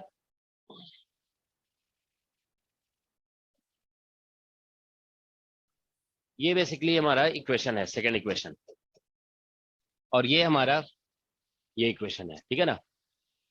तो दोनों को अगर कंपेयर करोगे तो देखो क्या क्या आ रहा है यहां से, इसमें जो है ना देखो एक्चुअली पीसी यहाँ पे भी है, पीसी यहाँ पे भी है, ठीक है। थोड़ा सा इसको हम बेटर बना सकते हैं अगर हमको लगता है, जैसे इस फॉर्म में इसको रिड्यूस कर देते हैं, ठीक है ना। ये इक्वेशन 1 को जो है ना थोड़ा रीराइट कर दो, इसको पीसी से डिवाइड कर दो। तो देखो पीसी से डिवाइड कर देंगे तो क्या बन जाएगा, ये वी क्यूब हो जाएगा माइनस, यहाँ पे पीसी से डिवाइड करोगे ना तो यहाँ पे देखो v² आ गया और इधर आ जाएगा b प्लस RTC और बाई पीसी, ऐसा हो जाएगा ना, ठीक है। यहाँ पे देखो पीसी से डिवाइड कर देंगे तो यहाँ पे b plus RTC by PC हो जाएगा और minus plus a by PC हो जाएगा और माइनस AB बाई पीसी, ठीक है ना। तो पीसी से हम इसको डिवाइड कर दिए, ये इक्वल टू 0 आ गया, ये हमारा फर्स्ट इक्वेशन है।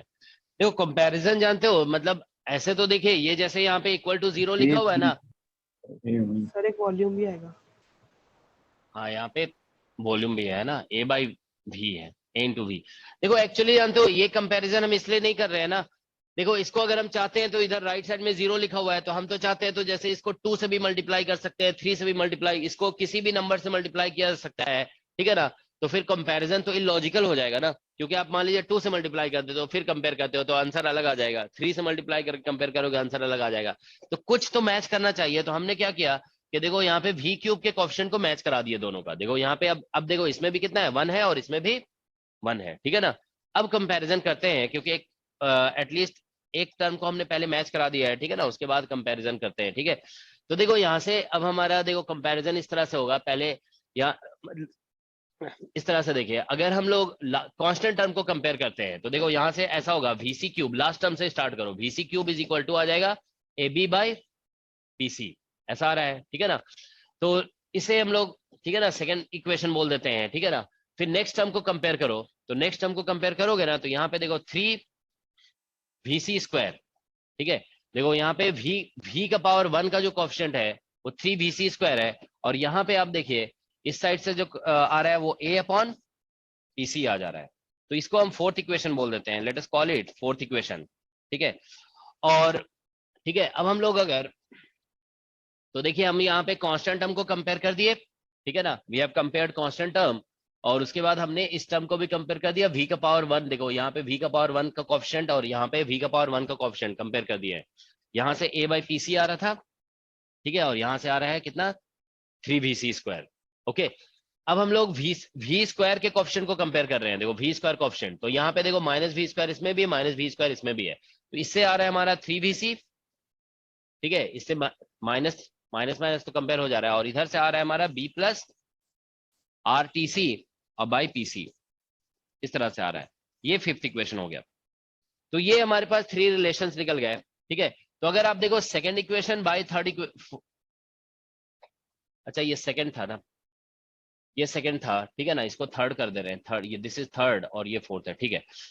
तो देखिए हम लोग ऐसा करते हैं कि यहाँ पे थर्ड डिवाइडेड बाय फोर्थ कर देते हैं, ठीक है ना। देखो थर्ड डिवाइड बाय फोर्थ करोगे ना तो यहाँ से आ जाएगा vc by 3, is equal to, इधर से डिवाइड करोगे तो ए और ए कैंसिल, पीसी पे से कैंसिल, तो ये बी बच जाएगा। तो यहां से VC is equal to 3B आ जाएगा। ठीक है, so that's what we get. तो VC is equal to 3B। Okay, तो ये क्रिटिकल वॉल्यूम निकल गया। ठीक है, ऑलराइट, नाउ अब देखिए VC निकल गया, तो VC का वैल्यू हम यहाँ पे पुट कर देते हैं, तो इससे PC निकल जाएगा। तो यहाँ पे पुट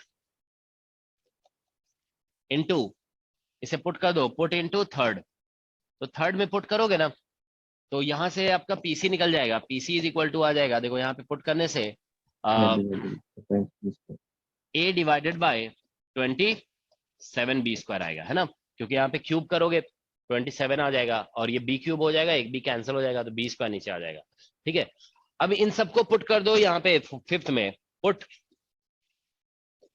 ठीक है, VC and PC into fifth equation.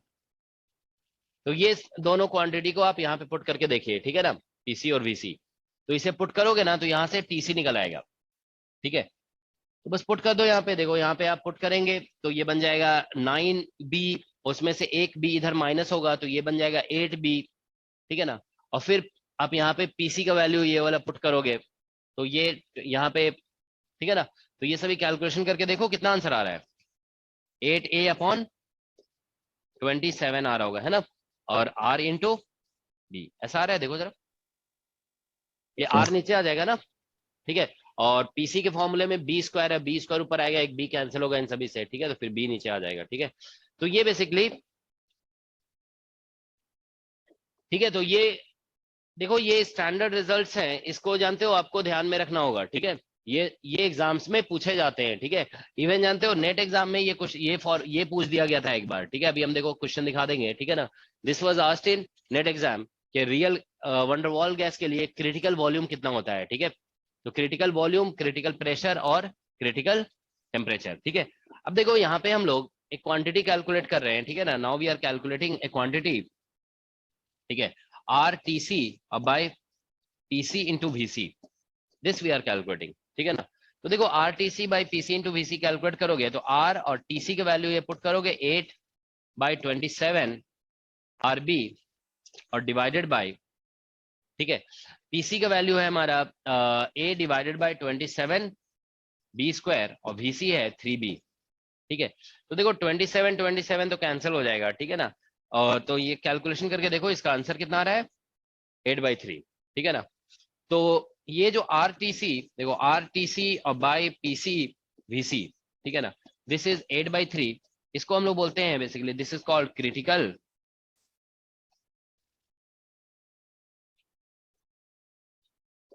Constant. ठीक है, तो वंडरवॉल गैस के लिए ध्यान रखोगे, this is critical constant for van der Waals gas.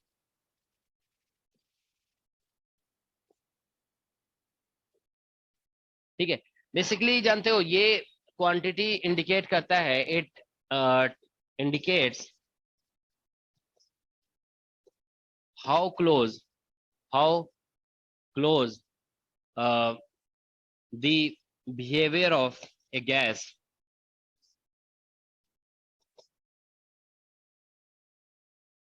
the behavior of a gas is, ठीक है, to real gas।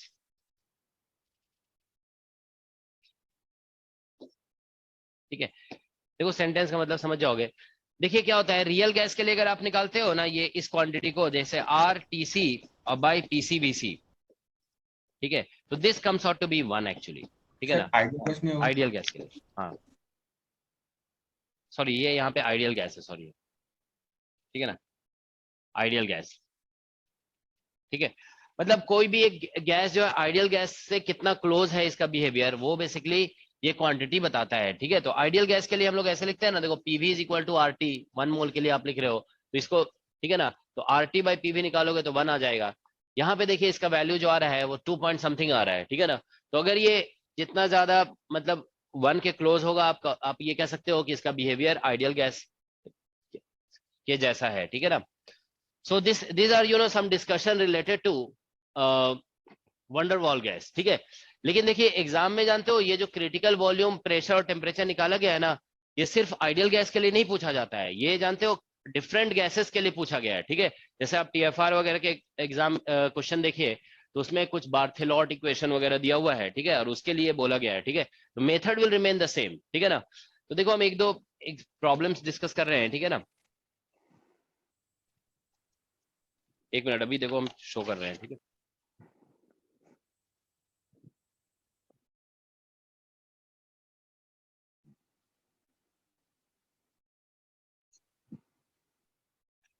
क्या हो गया ये?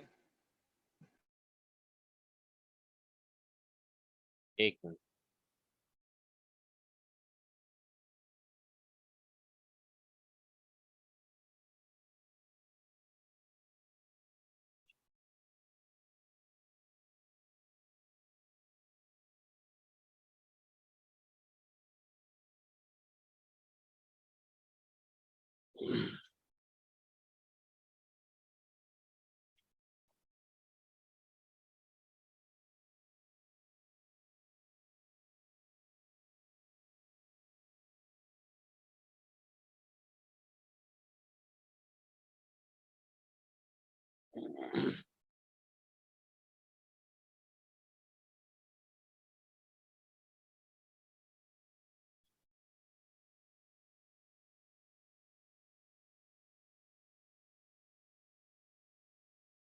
तुम लोग के इसमें देखोगे एक चैप्टर होगा आइडियल गैस इक्वेशन, ठीक है ना। सुनी, गैस लॉ करके कुछ ये होगा, ठीक है। तो उसमें देखो एक दो क्वेश्चन पहले तो डायरेक्ट दिखा रहे हैं, देखो जो एग्जाम में पूछा गया है। देखो जैसे एक क्वेश्चन जो है ना, देखो यहाँ पे नेट एग्जाम क्वेश्चन है, it says van der Waals equation for van der Waals equation of state of a gases, ये वंडरवॉल इक्वेशन दिया हुआ है, where P V T represent pressure volume temperature, A and B are constant parameters at critical point, all the roots of above equation are degenerate. देखो इसमें मतलब ये बताया जा रहा है कि at critical point all the roots of above equation are degenerate. Degenerate का मतलब है सभी का वैल्यू सेम हो जाएगा, ठीक है ना। तो वॉल्यूम इज गिवन बाय, देखो नेट एग्जाम में डायरेक्टली पूछा गया है, तो क्रिटिकल वॉल्यूम कितना है, तो आंसर डायरेक्टली इसका 3B हो जाएगा, ठीक है ना। ठीक है। अब देखिए यहाँ पे नेक्स्ट,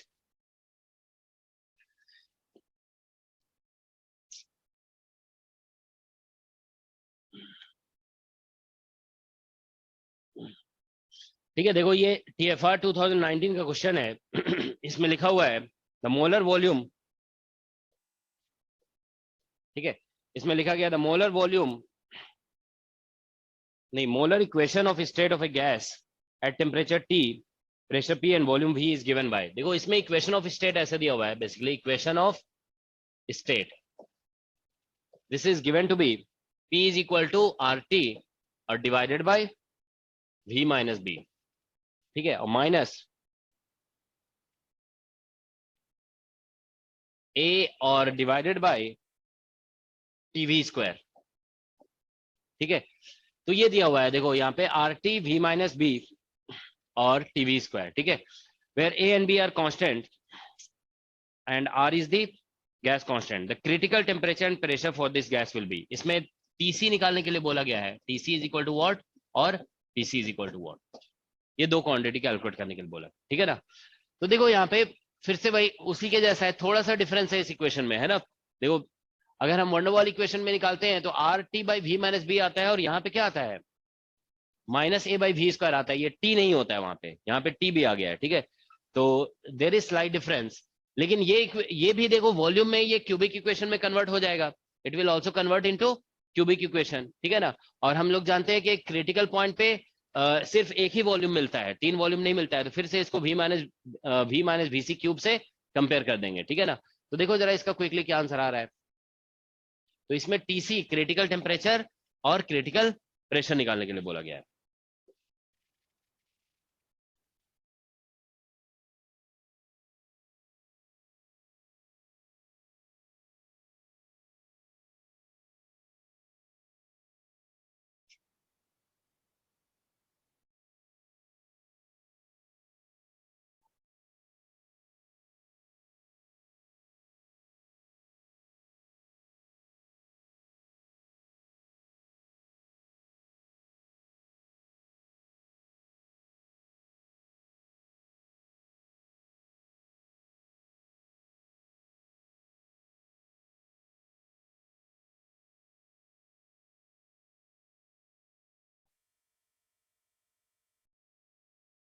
अच्छा, ये कंपैरिजन का लॉजिक आप लोग को समझ में आया था ना? देखो ये जो अभी हम लोग डिस्कस किए थे, इसमें कंपैरिजन करने के लिए एक टर्म को मैच कराना जरूरी है, नहीं तो फिर कंपैरिजन का कोई मतलब नहीं रहेगा, ठीक है ना? तो इसमें भी आप लोग ऐसे ही करोगे, पहले पहला टर्म का कोएफिशिएंट मैच करा दोगे पहले, उसके बाद कंपेयर करोगे, ठीक है ना?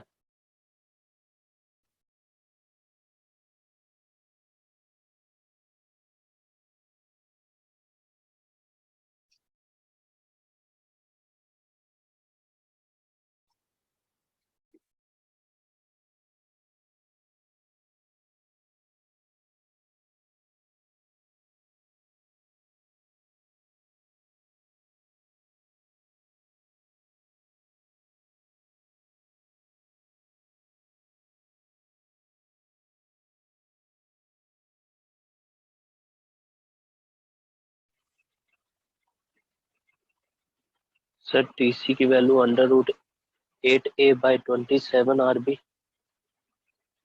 देखो सभी लोग, देखो क्या आ रहा है इसमें ऑप्शन में, देखो दोनों दिया होगा, ठीक है ना? इसको भी तो सबसे पहले आप क्यूबिक इक्वेशन में कन्वर्ट कर दीजिए, ठीक है ना? तो ये एस, इसको भी हम v स्क्वायर से मल्टी, पहले तो इसको सिंप्लीफाई कर लो थोड़ा, ठीक है ना? एलसीएम वगैरह ले लो, ठीक है?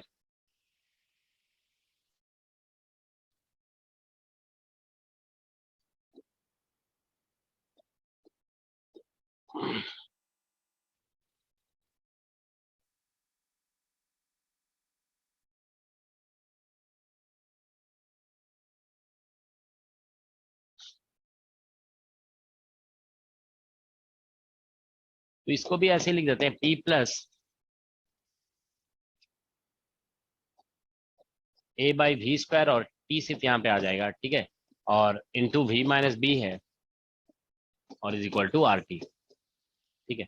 फिर से इसको वैसे ही मल्टीप्लाई कर देंगे, इसको v² t से multiply both side by v² t, तो ये बन जाएगा pv² और इंटू t, और प्लस a हो जाएगा यहाँ पे, ठीक है? और यहाँ पे v minus B is equal to v² t से दोनों साइड मल्टीप्लाई कर दे रहे हैं, ठीक है? तो यहाँ पे v² r t² हो जाएगा, दैट्स व्हाट यू गेट।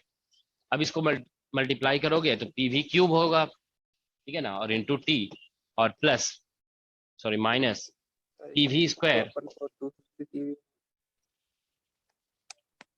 देख लो कैलकुलेशन सभी लोग कर लो, ठीक है ना? तो यहाँ से इसको मल्टीप्लाई करेंगे pv³ इंटू टी, और इसको फिर इससे मल्टीप्लाई करोगे pv² t इंटू बी आ जाएगा, फिर ये मल्टीप्लाई करोगे तो a इंटू वी, और फिर ये मल्टीप्लाई करेंगे तो ए बी आ गया, इज इक्वल टू v² और फिर r t², ऐसे ही आ रहा है ना? तो हम लोग यहाँ पे v³ rt माइनस इस टर्म को इधर ले आएंगे तो v² कॉमन हो जाएगा, तो यहाँ से p t और इंटू बी माइनस, और यहाँ प्लस हो जाएगा आर t², ठीक है? प्लस a इंटू वी और minus A B, that is equal to 0। तो इसमें हम RT से डिवाइड कर देंगे इसे, तो v³ is equal to, sorry v³ minus v², और RT से डिवाइड करोगे यहाँ पे, नहीं RT नहीं था यहाँ पे, PT था, है ना? देयर वाज PT, इसमें हाँ PT से डिवाइड करेंगे इसे, तो यहाँ पे B आ जाएगा, प्लस यहाँ पे RT और बाई P आ जाएगा, ठीक है ना हम लोग? ठीक है, और प्लस AV है और minus AB is equal to 0, ठीक है? अब इसको कंपेयर करेंगे इस इक्वेशन से, v माइनस,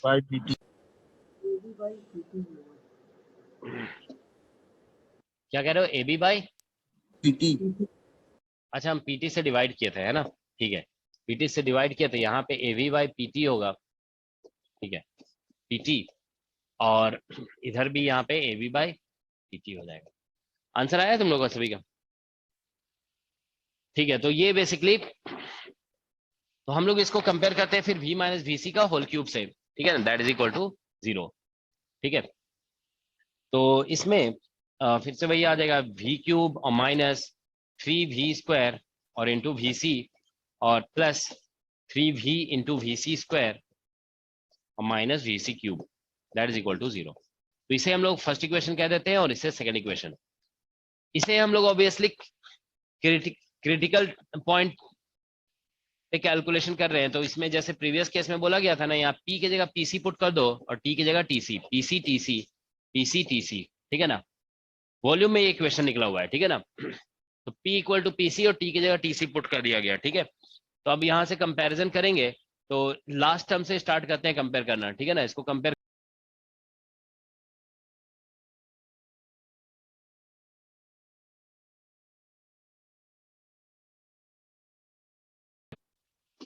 सेकेंड टर्म इससे कंपेयर करोगे, ठीक है ना, दिस वन, तो यहाँ से 3VC square is equal to आ जाएगा, ठीक है, A अपॉन TC, ये फोर्थ इक्वेशन हो गया। और इस इक्वेशन को V स्क्वायर को कंपेयर करोगे इधर से, तो ये आ जाएगा 3VC is equal to B plus RTC और बाई PC, ऐसा आ रहा है, ठीक है ना। This is the fifth equation. तो ये 5 इक्वेशंस बन गए, ठीक है ना। अब बस वही उसी तरह से प्रोसीड करना है, इसको डिवाइड कर देते हैं हम लोग, थर्ड डिवाइडेड बाय 4। तो थर्ड डिवाइड बाय 4 करेंगे, तो यहाँ से VC आ जाएगा VC बाई 3, और इधर फिर वही PC TC सब कुछ कैंसिल हो जाएगा, B आ जाएगा। तो VC इसमें भी उतना ही आ रहा है 3B, VC is equal to 3B। अब VC का वैल्यू किसी एक में पुट कर दोगे, ठीक है ना। Put the value of VC in one equation,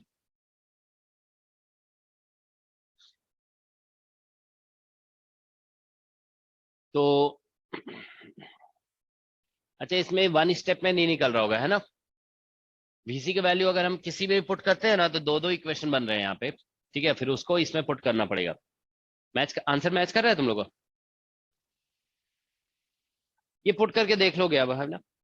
एक मिनट, कितना आ रहा है तुम लोग को एक बार बताओ। TC इक्वल टू TC और PC कितना आ रहा है?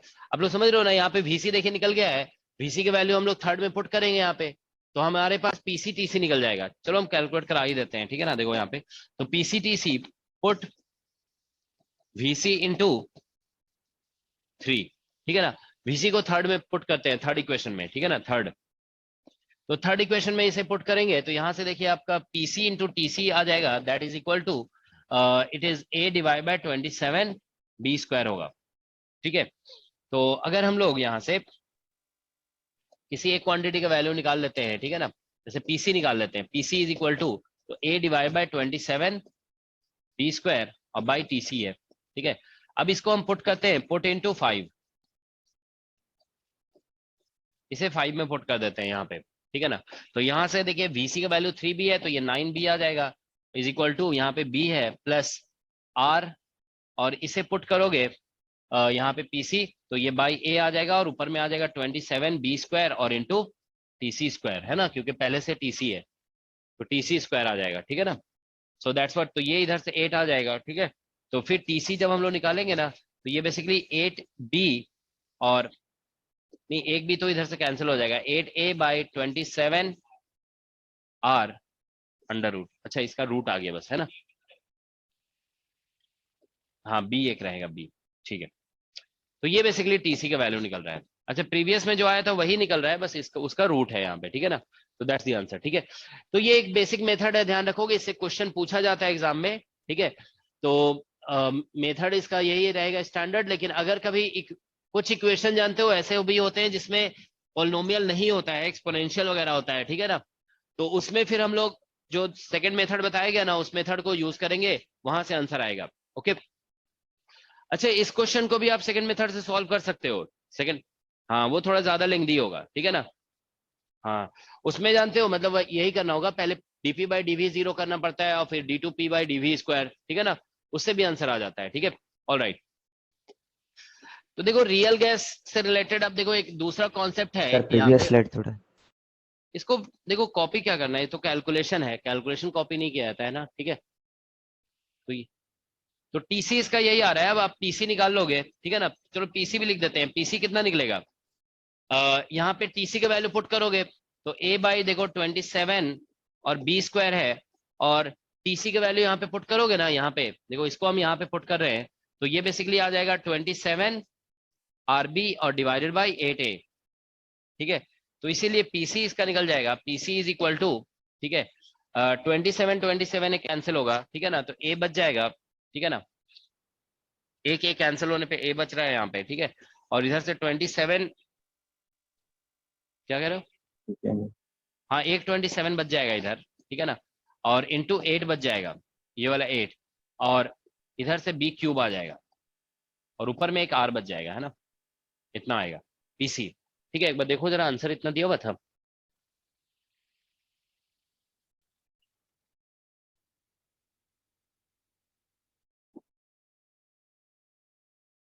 टीसी का वैल्यू हमारा A/27 RB ये निकला था, this was the value of TC.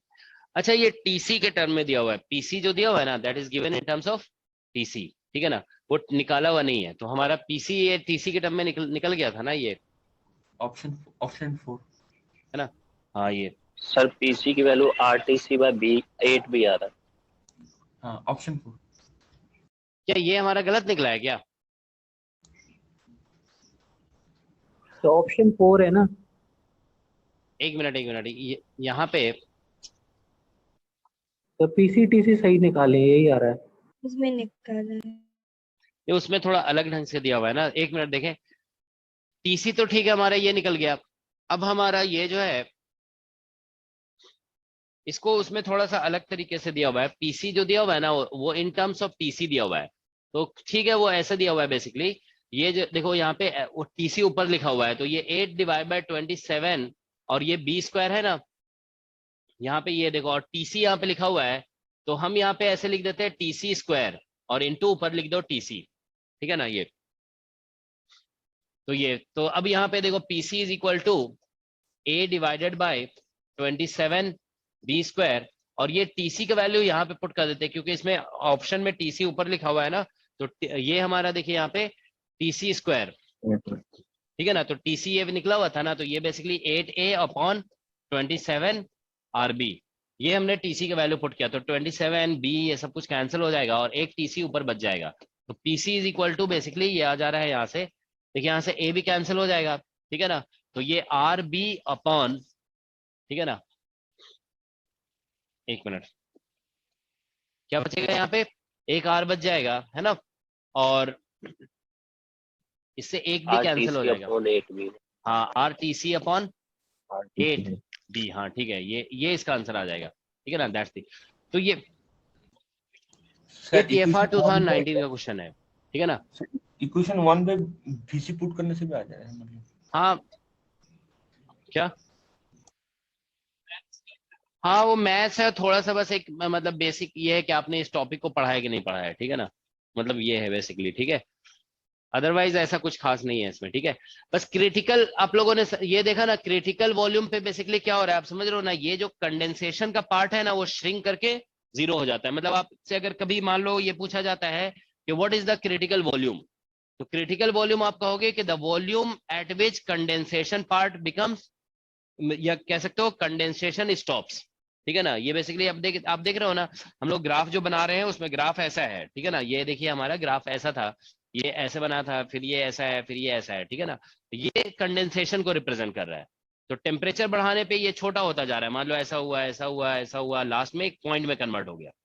तो ये जो पॉइंट में कन्वर्ट हो गया, ये देखो कंडेंसेशन को रिप्रेजेंट कर रहा है, ये कंडेंसेशन, अब कंडेंसेशन स्टॉप हो गया, तो एक पर्टिकुलर टेम्परेचर पे कंडेंसेशन स्टॉप हुआ, लेकिन ये जो वॉल्यूम कंडेंसेशन रीजन था ना, वो एक सर्टेन वॉल्यूम पे मतलब एक पॉइंट में श्रिंक कर गया, और उस पॉइंट के कोरिस्पॉन्डिंग जो वॉल्यूम होगा, that volume will be called critical volume, ठीक है ना, और उसके कोरिस्पॉन्डिंग जो प्रेशर होगा, that will be called critical pressure, ठीक है।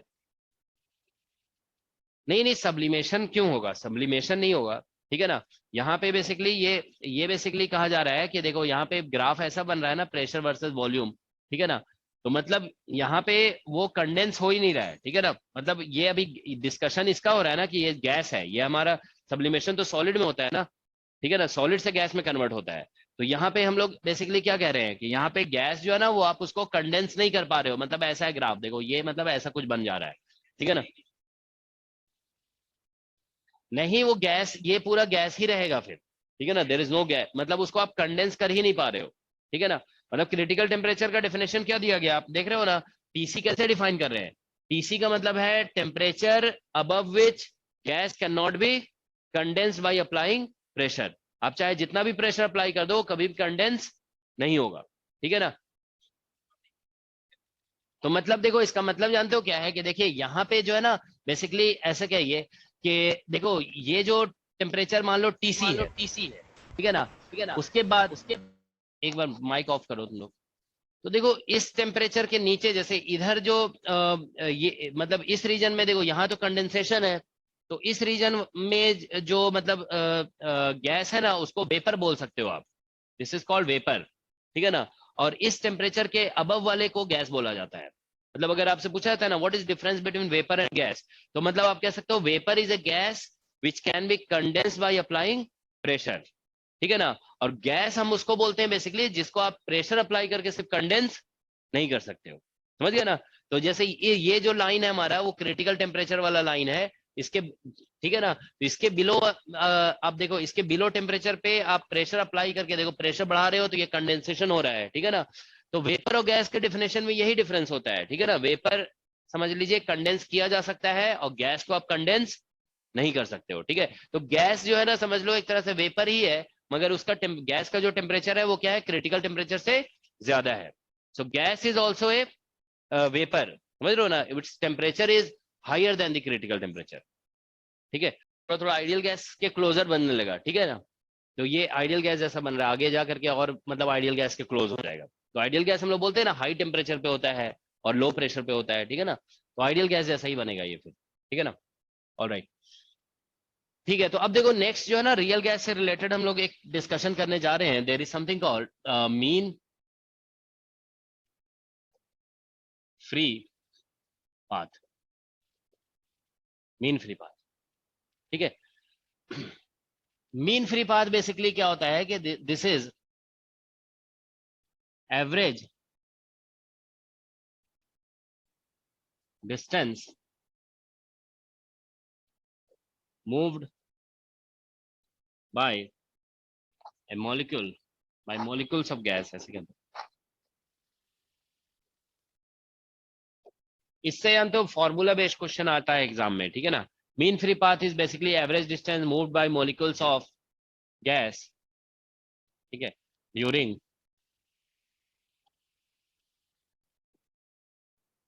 सक्सेसिव कोलिजन,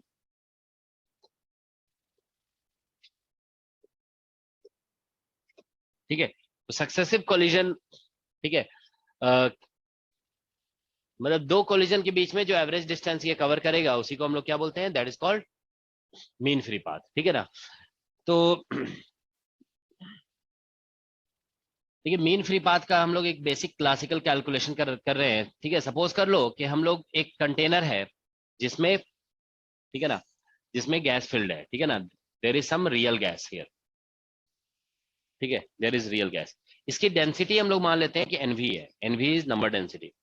तो अब देखो क्या होगा कि जैसे कोई भी गैस मॉलिक्यूल है, सपोज करो हम ऐसे गैस मॉलिक्यूल्स दिखा रहे हैं, थोड़ा इसका साइज दिखा दे रहे हैं, ठीक है ना, इस तरह से गैस मॉलिक्यूल्स है। तो देखो जैसे ये गैस मॉलिक्यूल ऐसे आगे जा रहा है तो ऑब्वियसली ये इससे कोलाइड अभी नहीं करेगा, लेकिन अगर मान लीजिए यहाँ पे कोई गैस मॉलिक्यूल ऐसे आ जाता है तो ये इससे कोलाइड कर सकता है, ठीक है। तो पहले यहाँ पे देखो हम लोग एक टर्म डिफाइन करते हैं, collision cross section, collision cross section मतलब इट इज द एरिया, ठीक है, area within which if center of, ठीक है, center of other molecules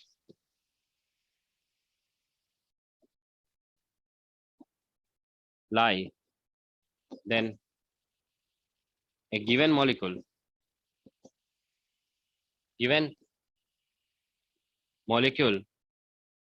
will collide। तो फिर एक गिवन मॉलिक्यूल जो है ना वो कोलाइड कर जाएगा, ठीक है। इट इज द एरिया, ठीक है, it is the area within which if centre of other molecules lie then the given molecule will collide, okay. देखो इसका मतलब ये है कि जैसे मान लीजिए ये, ठीक है, जैसे मान लो ये एक मॉलिक्यूल है, इसका कुछ अपना रेडियस है, ठीक है ना। अब आप ऐसे सोचो कि दूसरा मॉलिक्यूल अगर मान लीजिए यहाँ पे ऐसे है तो ये मॉलिक्यूल इधर जा रहा होगा तो इससे तो कोलाइड नहीं करेगा, ठीक है ना। लेकिन अगर ऐसा है, देखिए यहाँ पे दूसरा मॉलिक्यूल बिल्कुल जो है ना इस यहाँ पे बेसिकली समझिए कि इसका सेंटर यहाँ तक है मैक्सिमम, ठीक है ना, ये, ठीक है। तो अगर मान लीजिए देखिए यहाँ पे हम लोग ऐसे डिफाइन कर देते हैं, ये मॉलिक्यूल ऐसे जा रहा है, ठीक है ना, और इधर भी एक मॉलिक्यूल देखो हम बना के दिखा रहे हैं, इसका सेंटर यहाँ पे है, ठीक है ना। तो देखो ये क्रॉस सेक्शन है, this is a cross section. अब आप बताइए इस क्रॉस सेक्शन के अंदर, इस क्रॉस सेक्शन के अंदर कोई भी मॉलिक्यूल का सेंटर आएगा। देखो एक मॉलिक्यूल है ना, जो इस मॉलिक्यूल का सरफेस आप देख रहे हो इस मॉलिक्यूल से जस्ट आउटसाइड है, ठीक है ना। तो इसका सेंटर देखो यहाँ पे है, इसका सेंटर यहाँ पे है। अब देखो कोई भी मॉलिक्यूल है जिसका सेंटर जो है ना इस क्रॉस सेक्शन के अंदर आ गया, ठीक है, तो ये जो सेंटर का मॉलिक्यूल है ना उसके साथ कोलाइड कर जाएगा, ठीक है। तो इसको हम लोग बोलते हैं, this is called collision cross section. ये जो है ना this is called collision cross section, ये कोलिजन क्रॉस सेक्शन है, ठीक है। देखो आपको समझ में आ जाएगा, जैसे हमें देखो एक मॉलिक्यूल बनाकर दिखा रहे हैं, ठीक है, जैसे देखिए हम एक मॉलिक्यूल ऐसे हमने दिखाया, देखो इसका सेंटर जो है ना यहाँ पे है। अब बताइए ये वाला मॉलिक्यूल इसके साथ कोलाइड करेगा कि नहीं करेगा। देखो ये जो सेंटर का मॉलिक्यूल है हम इसको फोकस कर रहे हैं, ये हमारा मॉलिक्यूल अंडर कंसिडरेशन है, ये मान लो ऐसे जा रहा है। अब बताइए ये जो मॉलिक्यूल है इसके साथ कोलाइड करेगा कि नहीं करेगा। क्योंकि देखो ये आप ऐसे देखिए क्या बोलते हैं, सभी का साइज इक्वल हम मानकर चल रहे हैं, ठीक है ना। तो ये थोड़ा सा इसका सेंटर नीचे आ गया है, ठीक है। तो देखो जैसे ये ऐसे देखो आप ऐसे जा रहा है ना ऐसे, तो ये जाकर के इसको कोलाइड कर गया, ठीक है ना। ये जाकर इससे कोलाइड कर जाएगा, क्योंकि इसका सेंटर जो है ना इसके इस क्रॉस सेक्शन के अंदर आ जा रहा है, ठीक है ना। अगर मान लीजिए कोई मॉलिक्यूल क्रॉस सेक्शन, देखिए सेंटर यहाँ पे आ रहा है, ठीक है ना, तो इसका सरफेस मतलब कह सकते हो कि इस क्रॉस सेक्शन के अंदर नहीं आएगा, तो ये जो मॉलिक्यूल है ना मिडिल मॉलिक्यूल, वो इसके साथ कोलाइड नहीं करेगा, ठीक है ना। तो बेसिकली आप ये नोटिस करिए यहाँ पे कि अगर इस मॉलिक्यूल का रेडियस r है, ठीक है ना, तो और ठीक है ना, तो आप ये कह सकते हो कि ये जो कोलिजन क्रॉस सेक्शन होगा ना वो बेसिकली एक एरिया को रिप्रेजेंट करेगा जिसका रेडियस जो है ना वो बेसिकली 2r होगा, 2r रेडियस होगा इसका, ठीक है ना। तो इसका रेडियस 2r है, ठीक है ना। उस 2r रेडियस के अंदर जो भी मॉलिक्यूल आएंगे ना उसके साथ ये कोलाइड कर जाएगा। इज दैट ओके, ठीक है। तो इसको जानते हो, मतलब इसे जो है ना जनरली सिग्मा से रिप्रेजेंट कर दिया जाता है। ये जो रेडियस है ना इसको it is represented by sigma, ठीक है। तो मतलब इसका एरिया जो हो जाएगा, ये इस रेडियस को हम लोग सिग्मा से रिप्रेजेंट कर देते हैं, तो ये रेडियस ये पाई इंटू सिग्मा स्क्वायर हो जाएगा, ठीक है ना। तो मतलब ऑब्वियसली सिग्मा जो होगा ना that will be 2 times radius of molecule होगा।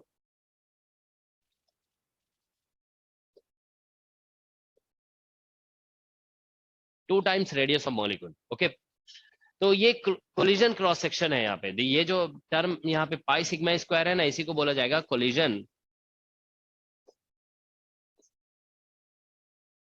Cross section. ये कोलिजन क्रॉस सेक्शन है, ठीक है। देखो इसको समझने के लिए हम थोड़ा सा इस तरह से बता रहे हैं, ठीक है। जैसे मान लीजिए एक स्फीयर रखा हुआ है, ठीक है। देखो एक एग्जांपल दे रहे हैं, ये एक्चुअली क्वांटम में भी इस चीज का यूज होता है, ठीक है ना। देखो यहाँ पे एक हम लोग मान रहे हैं कि एक स्फीयर रखा हुआ है, ठीक है। सपोज ये मान लो एक स्फीयर है, ठीक है ना। अब इधर से पॉइंट पार्टिकल्स जा रहे हैं, ये सारे पॉइंट पार्टिकल्स है, मान लो these are point particles, these are moving, okay. तो अब इस स्फीयर का रेडियस है मान लो r। तो अब बताइए इन पॉइंट पार्टिकल्स के लिए इस स्फीयर की वजह से कोलिजन क्रॉस सेक्शन कितना होगा, मतलब कितना आएगा। हाँ देखो ये मॉलिक्यूल सब देखो, जैसे मान लो यहाँ से ये इतना ऊपर से भी जा रहे हैं, ठीक है ना। अब बताइए इसमें से कौन से मॉलिक्यूल्स इससे कोलाइड करेंगे। वो मॉलिक्यूल कोलाइड करेंगे ना जो बेसिकली इस रीजन के अंदर होंगे, वही तो कोलाइड करेंगे ना। तो अगर मान लीजिए ये पॉइंट मासेस हैं, देखो दिस आर पॉइंट मासेस, ठीक है ना। अब ये ऐसे जा रहे हैं, ठीक है ना। तो इनके लिए जो मतलब ये जो इस एरिया के अंदर होंगे ना, यहाँ पे इस एरिया के अंदर, वही इसके साथ कोलाइड करेंगे, ठीक है ना। इसके बियॉन्ड जो जा रहे हैं वो कोलाइड नहीं करेंगे। तो ये पॉइंट मासेस के लिए, ठीक है ना, देखो ऐसे लिख सकते हो फॉर पॉइंट मासेस, ओके। ये मान लीजिए स्फीयर है अगर, ठीक है ना, तो यहाँ पे देखो स्फीयर है तो आप ये नहीं बोल सकते कोलिजन क्रॉस सेक्शन 4πr² हो गया, ठीक है ना। वो नहीं है, इसके सामने जो फ्रंट में जो एरिया आ रहा है ना वो बेसिकली कितना आएगा, πr² आएगा। तो इसमें जो है ना फॉर पॉइंट मासेस यहाँ पे कोलिजन क्रॉस सेक्शन जो होगा, ठीक है ना, कोलिजन क्रॉस सेक्शन, ठीक है ना, that will be equal to πr², ठीक है। क्योंकि ये बेसिकली अगर πr² एरिया के अंदर होंगे ना, या ये बीम ऐसे जा रहा है πr² एरिया के अंदर होगा तभी इस स्फीयर के साथ कोलाइड करेगा, ठीक है ना। तो यहाँ पे बेसिकली देखो मॉलिक्यूल्स के केस में ये सभी पॉइंट मासेस थे ना, लेकिन इन मॉलिक्यूल का साइज है, ठीक है ना। तो इसमें जो कोलिजन क्रॉस सेक्शन होता है, मतलब जिस क्रॉस सेक्शन के अंदर दूसरे मॉलिक्यूल का सेंटर आ जाने पे कोलाइड कर जाएगा, that will be called collision cross section. ठीक है, तो हम लोग देखिए mean free path basically define इस तरह से करते हैं। देखो यहाँ पे डेफिनेशन क्या दिया गया, एवरेज डिस्टेंस मूव्ड बाय, ठीक है, moved by molecule of gas during successive collision. ठीक है, तो हम लोग देखिए यहाँ पे मीन फ्री पाथ निकालने के लिए बेसिकली हम लोग इस तरह से लेमडा निकालेंगे। Lambda is equal to distance divided by number of collision, number of collision. ठीक है, तो मान लेते हैं कि कोई मॉलिक्यूल जो है ना वो एवरेज स्पीड से मूव कर रहा है, तो डिस्टेंस इज इक्वल टू हम लोग देखो ऐसे लिख देंगे, एवरेज स्पीड इनटू टाइम। जैसे डिस्टेंस लिखते हो ना स्पीड इनटू टाइम, तो हमने ऐसे लिख दिया एवरेज स्पीड इनटू टाइम। ठीक है ना, अब हम लोग यहाँ पे नंबर ऑफ कोलिजन निकालना चाहते हैं। ठीक है ना, तो देखो नंबर ऑफ कोलिजन निकालने के लिए बेसिकली देखिए जैसे कोई मॉलिक्यूल ऐसे आगे जा रहा है, ठीक है ना, तो इस कोलिजन क्रॉस सेक्शन के अंदर जितने भी मॉलिक्यूल्स आ जाएंगे, ठीक है ना, उसी से तो ये कोलाइड करेगा ना। तो इसीलिए जानते हो नंबर ऑफ कोलिजन निकालने के लिए बेसिकली हम लोग ऐसे लिख देते हैं, this will be equal to number of molecules, ठीक है, विदिन, ठीक है ना, विदिन कोलिजन क्रॉस सेक्शन।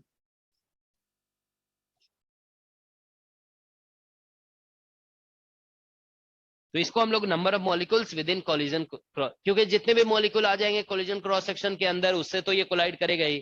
ठीक है ना, तो इसीलिए देखो पहले यहाँ पे ध्यान रखो मीन फ्री पाथ के डिफाइन इस तरह से किया गया, distance divide by number of collision. ठीक है, तो ये बेसिकली देखो नंबर ऑफ कोलिजन से डिवाइड कर दोगे ना तो ये बेसिकली हो जाएगा डिस्टेंस पर कोलिजन। ठीक है ना, दिस विल बिकम, देखो total distance divide by number of collision कर रहे हो ना, तो इसका मतलब क्या हो गया, ये डिस्टेंस पर कोलिजन हो गया। अब पर नंबर ऑफ कोलिजन को हम किस में कन्वर्ट कर दिए, नंबर ऑफ मॉलिक्यूल्स में, क्योंकि जितने भी मॉलिक्यूल इसके कोलिजन क्रॉस सेक्शन के अंदर आएंगे उस सबसे कोलाइड करेगा, तो इसीलिए इसको इस तरह से लिख दिया गया। तो देखो लेमडा इज इक्वल टू, ठीक है ना, यहाँ पे ऐसे वी एवरेज इंटू टी लिखा जा रहा है। ठीक है ना, अब हम यहाँ नंबर ऑफ मॉलिक्यूल्स, तो नंबर ऑफ मॉलिक्यूल्स आप सभी जानते हो ऐसे एनवी नंबर डेंसिटी और इंटू वॉल्यूम लिखा जा सकता है। Can you right like this, ऐसे ही होता है ना। देखो नंबर ऑफ मॉलिक्यूल्स हम लिखना चाहते हैं तो number of molecule number density, NV is the number density और इंटू वॉल्यूम। ऐसा नंबर डेंसिटी कैसे डिफाइन करते हो, NV is equal to number per unit volume, ऐसे करते हो ना, तो यहाँ से क्रॉस मल्टीप्लाई कर दोगे तो लेमडा इज इक्वल टू देखो यहाँ से वी एवरेज और इंटू टी हो जाएगा और डिवाइडेड बाई एनवी। तो एनवी की जगह पे चलो ठीक है, एनवी को तो एनवी रहने दो, ठीक है ना, और वॉल्यूम लिखना चाहते हो तो आप सभी जानते हो वॉल्यूम को कैसे लिखा जा सकता है, ये ऐसे लिखा जाता है एरिया और इंटू लेंथ, ऐसे लिखते हो ना, area into length. Is that okay? तो यहां से देखिए lambda is equal to V average और इंटू टी होगा और ये यहाँ पे एनवी और इंटू एरिया। ठीक है, तो एरिया में वही कोलिजन क्रॉस सेक्शन लिख दिया जाएगा पाई इंटू सिग्मा स्क्वायर। ठीक है ना, पाई इंटू सिग्मा स्क्वायर और लेंथ मतलब इसको फिर से वही स्पीड इंटू टाइम लिख देंगे। ठीक है ना, तो लेंथ में वही स्पीड और इंटू टाइम लिख दिया जाएगा। ठीक है ना, तो ये टर्म और ये टर्म कैंसिल हो जाएगा। ठीक है ना, तो यहाँ से समझ में आया सभी को? देखो हम लोग वॉल्यूम को लिख दिए एरिया इंटू लेंथ। ओके, तो एरिया हो जाएगा बेसिकली कोलिजन क्रॉस सेक्शन, ठीक है, और यहाँ पे लेंथ को हमने स्पीड इंटू टाइम लिख दिया। ठीक है ना, तो लेमडा इज इक्वल टू यहाँ से आ जाएगा basically 1/NV into pi into sigma square. ठीक है, तो ये बेसिकली मीन फ्री पाथ का फॉर्मूला है। ठीक है, एक मिनट, तो that is the formula of mean free path. NV की वैल्यू पुट करनी थी सर, एनवी रहने दो ऐसे ही। ठीक है ना, जब भी एग्जाम में क्वेश्चन आता है ना तो इसी तरह से आता है। ठीक है ना, तो देखो इसमें जानते हो बेसिकली ये फॉर्मूले का मतलब जानते हो क्या हुआ? देखिए ऐसा है कि हम लोग देखो यहाँ पे डिस्टेंस निकाल रहे हैं, इसमें स्पीड इनटू टाइम हमने लिखा है, मतलब हम एक मॉलिक्यूल का एज्यूम कर रहे हैं कि वो मूव कर रहा है। देयर इज ओनली, समझ लो, डिस्टेंस में देखो एक मॉलिक्यूल का स्पीड यूज किया ना, उसका एवरेज स्पीड आपने यूज कर लिया। ठीक है ना, तो एवरेज स्पीड इनटू टाइम कर दिया यहाँ पे। ठीक है ना, तो मतलब इस तरह से डिस्टेंस लिखने का मतलब है कि आप एक ही मॉलिक्यूल का स्पीड यूज कर रहे हो। ठीक है ना, तो देखो एक्चुअली क्या होगा कि जैसे मान लीजिए एक मॉलिक्यूल ऐसे मूव कर रहा है, ठीक है ना, ये कितना डिस्टेंस कवर किया, तो ऑब्वियसली आप इसका स्पीड यूज करोगे और टाइम यूज करोगे। ठीक है, तो यहाँ पे लेकिन देखो क्या होगा कि जब ये मूव कर रहा है ना तो दूसरा मॉलिक्यूल भी तो मूव कर रहा होगा, तो कोलिजन सिर्फ इसके डिस्टेंस पे डिपेंड नहीं करेगा, इसके मूवमेंट पे भी डिपेंड करेगा। तो एक्चुअल में जानते हो बाद में मैक्सवेल ने ये कहा कि हम जो यहाँ पे डिस्टेंस निकाल रहे हैं ना वो गलत निकाल रहे हैं, हमें यहाँ पे रिलेटिव स्पीड यूज करना चाहिए इंस्टेड ऑफ यूजिंग, क्यों दोनों पार्टिकल मूव कर रहे होंगे ना, तो यहाँ पे रिलेटिव स्पीड यूज करना चाहिए instead of using average speed. तो फिर उसने क्या किया, मैक्सवेल ने रिलेटिव स्पीड यूज करके इसको कैलकुलेट किया। ठीक है, सो मैक्सवेल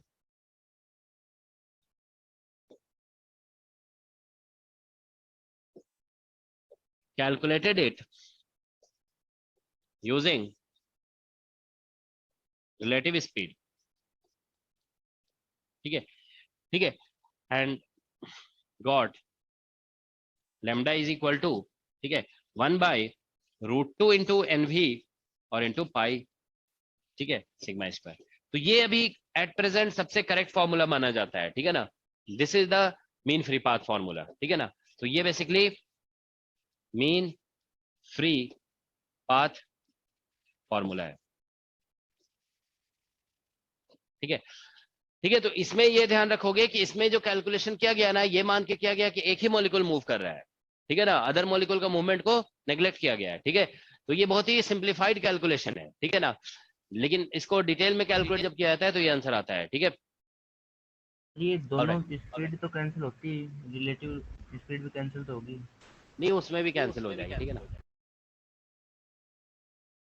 मतलब टू का फैक्टर। इसीलिए तो, हाँ इसीलिए कुछ फैक्टर का डिफरेंस आ रहा है ना, वो एग्जैक्टली कैंसिल हो जाता है तो फिर आंसर वही आ जाता है। ठीक है ना, तो आप लोग देखोगे ये बुक में डेरिवेशन दिया रहता है लेकिन उतना इंपॉर्टेंट नहीं है। ठीक है, एग्जाम में जानते हो मेन फ्री पाथ से जब भी क्वेश्चन आया है ना, फॉर्मूला बेस्ड क्वेश्चन आया है। ठीक है, देखिए एनवी हम लोग जानते हैं, इसको हम कैसे लिख सकते हैं, नंबर पर यूनिट वॉल्यूम। ठीक है ना, अब जैसे देखो क्वेश्चन के अकॉर्डिंग हम एनवी को चेंज कर सकते हैं। जैसे आप देखो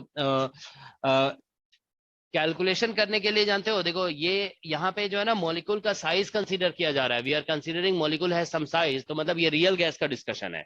आप समझ रहे हो ना, this discussion is related to real gas. लेकिन फिर भी ध्यान रखोगे जब आप कैलकुलेशन करोगे ना, कुछ मैनिपुलेशन की अगर जरूरत पड़ेगी तो आइडियल गैस का फॉर्मूला यूज करना होगा, उससे इजी हो जाता है ना। ठीक है ना, तो ध्यान रखोगे फॉर, ठीक है ना, प्रॉप, ठीक है ना, सम मतलब रिप्लेसमेंट ऑफ वेरिएबल है ना, ऐसे कह सकते हो, रिप्लेसमेंट ऑफ क्वांटिटीज। अगर मान लीजिए क्वांटिटीज को रिप्लेस करना है, ठीक है ना, जैसे एनवी को हटाना है, कुछ और लाना है यहाँ पे, ठीक है ना, यूज आइडियल गैस इक्वेशन। ठीक है, हम लोग आइडियल गैस इक्वेशन को ही यूज करेंगे यहाँ पे। ठीक है ना, ठीक है, तो क्वेश्चन देखिए इससे मतलब कम पूछा जाता है, बट कुछ क्वेश्चन फॉर्मूला बेस्ड पूछा गया है। ठीक है, जैसे देखो हम एक क्वेश्चन डिस्कस कर रहे हैं यहाँ पे। ठीक है, देखो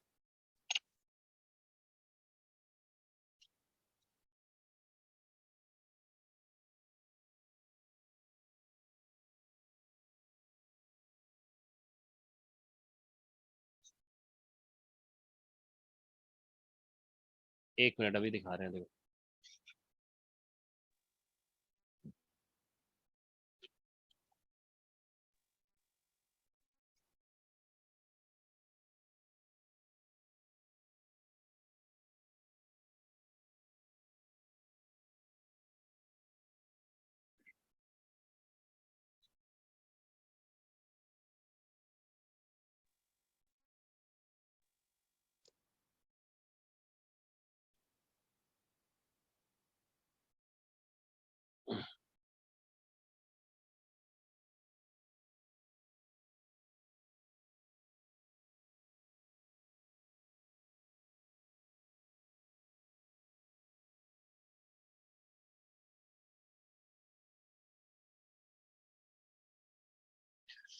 हाँ देखो इसमें जो है ना क्वेश्चन एक देखो पूछा गया था आईआईटी जैम 2021 में। क्वेश्चन देखो इस तरह से लिखा हुआ है, आईआईटी जैम 2021। इसमें देखिए क्वेश्चन पूछा गया था कि consider n1 number of ideal gas particles enclosed in A volume v1। ठीक है, तो if the volume is changed to v2, number of particle is reduced by half, mean free path becomes 4 times of initial value। तो ratio देखो इसमें ऐसा बोला गया है कि n1 पार्टिकल्स जो है ना वो वॉल्यूम v1 में है। अब इसमें बोला जा रहा है if number of particles, if the volume is change to v2। अब वॉल्यूम v1 को चेंज कर दिया जा रहा है v2 में। ठीक है, and number of particle is reduced by half. ठीक है ना, मतलब इसमें नंबर ऑफ पार्टिकल जो N2 जो होगा ना that will be equal to N1/2, ठीक है, N1/2, ठीक है। Then mean free path becomes 4 times, तो इसमें बोला जा रहा है लेमडा 2 जो है ना वो बेसिकली 4 टाइम्स लेमडा 1 हो गया है, ठीक है। क्वेश्चन देखो बहुत डायरेक्ट है, mean free path becomes 4 times of its initial value, तो इसमें बोला जा रहा है कि V1/V2 कितना होगा, V1/V2 is equal to what. ये बहुत ही डायरेक्ट क्वेश्चन है, फॉर्मूला बेस्ड, ठीक है ना। देखो इसमें ये बोला गया है कि स्टार्टिंग में बेसिकली ऐसा है कि नंबर ऑफ पार्टिकल N1 है और वॉल्यूम कितना दिया हुआ है V2। बाद में आप ऐसे कह सकते हो कि बाद में नंबर ऑफ पार्टिकल N2 हो गया, वॉल्यूम जो हो गया है वो V2 हो गया, ये इस तरह से। अब इसमें N2 का वैल्यू दिया हुआ है कि N2 इज N1/2, ओके, और लेमडा 2 बोला गया mean free path is 4 times lambda 1, तो V1/V2 निकालना है, ठीक है। तो बहुत ही डायरेक्ट क्वेश्चन है ना ये। कितना आंसर आ रहा है देखो जरा क्वेश्चन, देखो एक बार हम पढ़ दे रहे हैं। देखो consider N1 number of ideal gas particles enclosed in volume V1, if volume is changed to V2 the number of particle is reduced by half, the mean free path becomes 4 times of its initial value, ठीक है, 4 times of its initial value, the ratio V1/V2। तो direct question है, देखो यहाँ पे बस आप ये यूज करोगे तो आंसर आ जाएगा, ठीक है। यहाँ से हम लोग देखो लेमडा 2 दिया हुआ है ना, तो यहाँ पे हम लोग ऐसे लिख देते हैं लेमडा इज इक्वल टू, अभी अभी हमने पढ़ा कि ये बेसिकली √2 होता है। यहाँ से देखो ये लिख रहे हैं √2 टाइम्स n, इसको NV2 लिख देते हैं, और pi sigma square is equal to 1/√2 times और NV1 हो जाएगा और इंटू पाई सिग्मा स्क्वायर, ठीक है ना। तो पाई सिग्मा स्क्वायर कैंसिल हो जाएगा, ठीक है ना, और यहाँ पे 4 आ जाएगा, 4 टाइम्स लेमडा 1 है ना, तो 1/NV2, NV2 is equal to 4/NV1 हो जाएगा। तो NV को हम लोग ये number density, number per unit volume, तो ये V2/N2 हो जाएगा, ठीक है ना, N2/V2 यहाँ लिखोगे, और ये 4 टाइम्स, ठीक है ना, यहाँ पे V1/N1 हो जाएगा यहाँ पे, ठीक है। अब इस क्वेश्चन में दिया हुआ है N2 इज N1/2, तो N2 की जगह N1/2 लिखेंगे, तो यहाँ पे N1 cancel, 2V2 is equal to 4V1 आ गया, तो हमें यहाँ V1/V2 बोला गया है, तो यहाँ से देखो V1/V2 इज इक्वल टू कितना आ गया 1/2, तो ये इसका आंसर हो गया, ठीक है। तो देखो ये सभी जो है ना छोटे छोटे टॉपिक है, इससे कभी कभी क्वेश्चन आ जाता है, बस आपको फेमिलियरिटी होना चाहिए फॉर्मूले से, ठीक है ना, you should know the formula, ठीक है ना। ऑलराइट, अब देखो बेसिकली हम आपको ये बता देते हैं कि ये जो है ना मीन फ्री पाथ का कॉन्सेप्ट बेसिकली इंट्रोड्यूस क्यों किया गया, ठीक है ना, व्हाई इट वाज इंट्रोड्यूस्ड, ठीक है। तो देखो हम लोग या फिर कह सकते हैं कि देखो गैस मॉलिक्यूल्स जो है ना वो दिखता नहीं है, हम पहले भी बता चुके हैं ना कि जैसे मतलब एटॉमिक थ्योरी जब दी गई उसमें बोला गया कि एटम्स हैं और एटम तो दिखते नहीं है, तो अब एटम दिखते नहीं है तो फिर क्या बोलते हैं ये उसका कुछ साइज होता है, ये बेसिकली कैसे पता चला, ठीक है। क्योंकि आप देखो एटम का जो रदरफोर्ड मॉडल आया, स्कैटरिंग एक्सपेरिमेंट हुआ, वो कब हुआ 1913 में, इसी के आसपास, नहीं 11 में 1911 में आप जानते हो कि रदरफोर्ड का एक्सपेरिमेंट हुआ, रदरफोर्ड, ठीक है। उससे पहले तो एटम के बारे में ज्यादा डिटेल नॉलेज था ही नहीं, ठीक है ना। तो देखिए उस, और ये जो थर्मोडायनेमिक्स का कॉन्सेप्ट है ये सब कुछ इससे पहले चल रहा था, थर्मोडायनेमिक्स 1911 से पहले का कॉन्सेप्ट है, ठीक है ना। तो देखिए एटम का मतलब बेसिक अंडरस्टैंडिंग यहाँ से स्टार्ट हुआ है, ठीक है ना। तो उससे पहले एटम को तो मतलब एक्सप्लोर भी नहीं किया गया था, लेकिन एटॉमिक साइज के बारे में बात क्यों की जा रही थी उसके बारे में देखो हम थोड़ा आपको बता देते हैं, ठीक है ना। Why concept of finite size of molecules of gas was introduced, ठीक है। फाइनाइट साइज का कॉन्सेप्ट क्यों इंट्रोड्यूस किया गया, देखो वो हम डिस्कस कर रहे हैं यहाँ पे, ठीक है ना। Why finite size of molecules, why concept of finite size of molecules of gas was introduced, ठीक है। ये कॉन्सेप्ट जानते हो इंट्रोड्यूस किया गया था क्लॉसियस ने, ठीक है ना। क्लॉसियस इंट्रोड्यूस्ड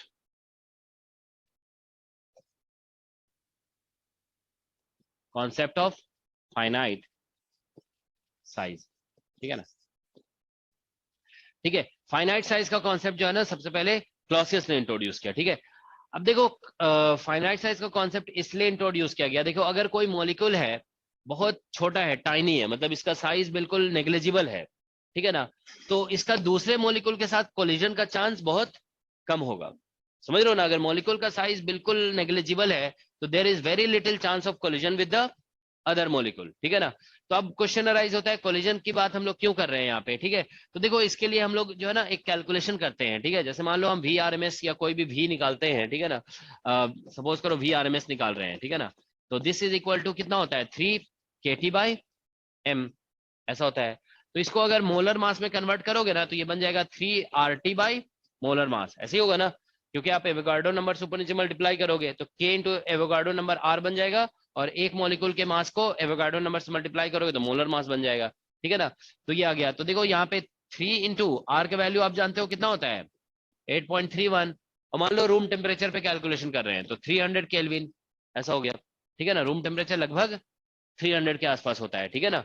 और मोलर मास मान लीजिए आप जैसे एयर है, ठीक है ना, तो एयर में मतलब ऑक्सीजन नाइट्रोजन ये सभी है, तो मोलर मास मान लो ऑक्सीजन का मान लो अगर लेते हो तो कितना है लगभग 16 ग्राम है, ठीक है ना। तो इंटू 10⁻³ हो जाएगा।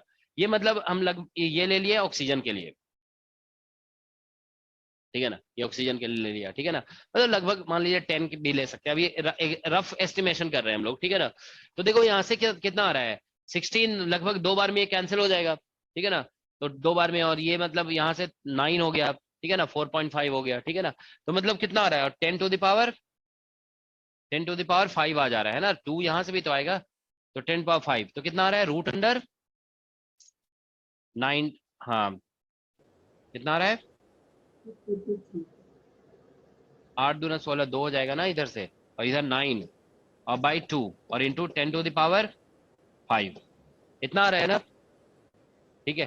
तो हाँ, तो इसको जो है ना बेसिकली हम लोग 90 लगभग लिख सकते हैं, मतलब 45 और इंटू 10⁻2 हो जाएगा 45, मतलब रफली देखो कैलकुलेट कर रहे हैं। अगर मान लीजिए इसको आप कैलकुलेशन करते हो तो ये क्लोज टू कितना आ जाएगा, क्लोज टू मतलब 6-7 के आसपास आ जाएगा, है ना। तो मतलब 6-7 के आसपास, मान लो 7 आ गया, ठीक है, या थोड़ा कम भी कर दें, अगर मान लो 6 आ गया तो 600 आ गया।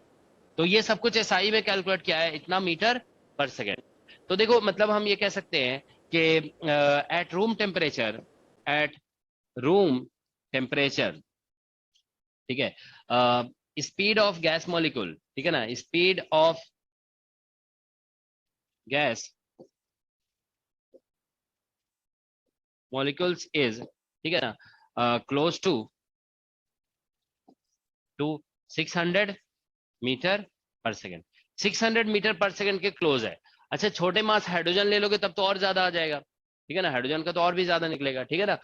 तो 600 मीटर पर सेकेंड, मतलब इसका मतलब है कि इन 1 सेकेंड गैस मॉलिक्यूल्स ट्रेवल 600, ठीक है ना, मीटर, ठीक है ना। 1 सेकेंड में लगभग गैस मॉलिक्यूल 600 मीटर ट्रेवल कर सकता है। 600 मीटर समझ रहे हो, बहुत ज्यादा डिस्टेंस है, it is quite a big distance, okay. तो अब आप देखिए यहाँ पे जनरली, अब देखो क्या होता है कि जैसे मान लीजिए कोई पर्सन स्मोक कर रहा है, तो जैसे उससे जो स्मोक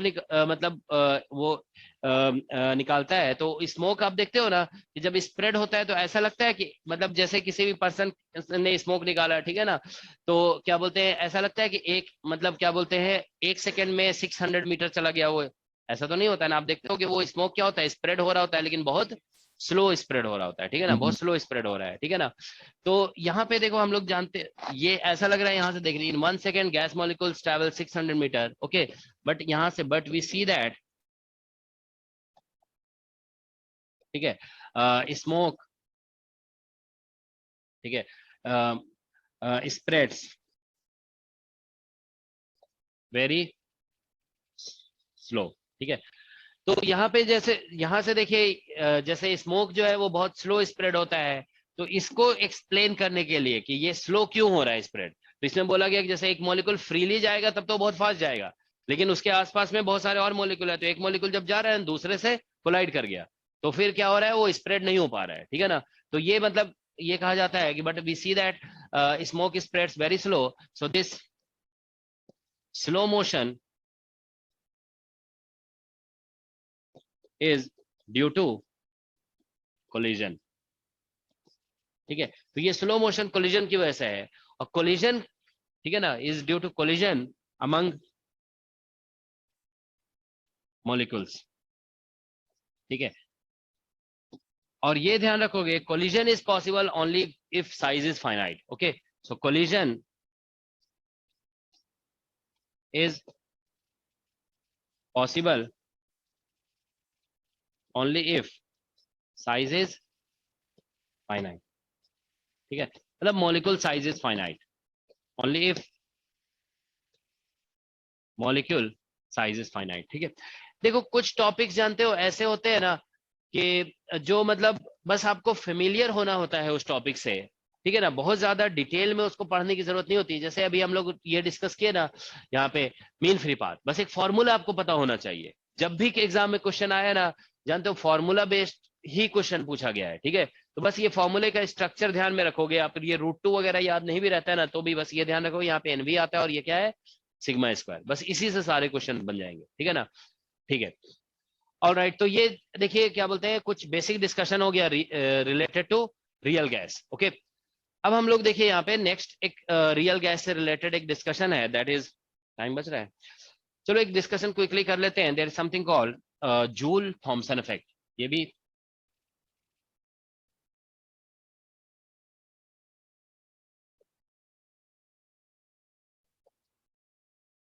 भी डिस्कशन रियल गैस से ही रिलेटेड है. ठीक है, सो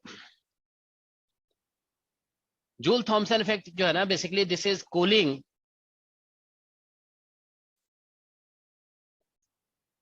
by throttling. थ्रॉटलिंग इसको बोला जाता है. ठीक है, throttling of a gas through,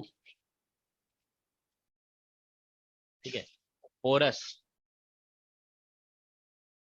plug. ठीक है, ठीक है, so this is cooling by throttling of a gas through porous plug. ठीक है ना, देखो बेसिकली होता क्या है इसमें, जूल थॉमसन इफेक्ट यही है. मतलब इसमें इस इफेक्ट में हम लोग गैस को कूल डाउन कर रहे होते हैं. ठीक है, बाय थ्रॉटलिंग फेनोमेना. ठीक है, जैसे मान लीजिए ये कोई पोरस प्लग है. ठीक है ना, पोरस प्लग का मतलब होता है जिससे गैस क्रॉस कर सकता है इधर. ठीक है ना, अंडर सम प्रेशर, मतलब अगर मान लीजिए इधर प्रेशर अप्लाई नहीं करोगे ना तो गैस क्रॉस नहीं करेगा.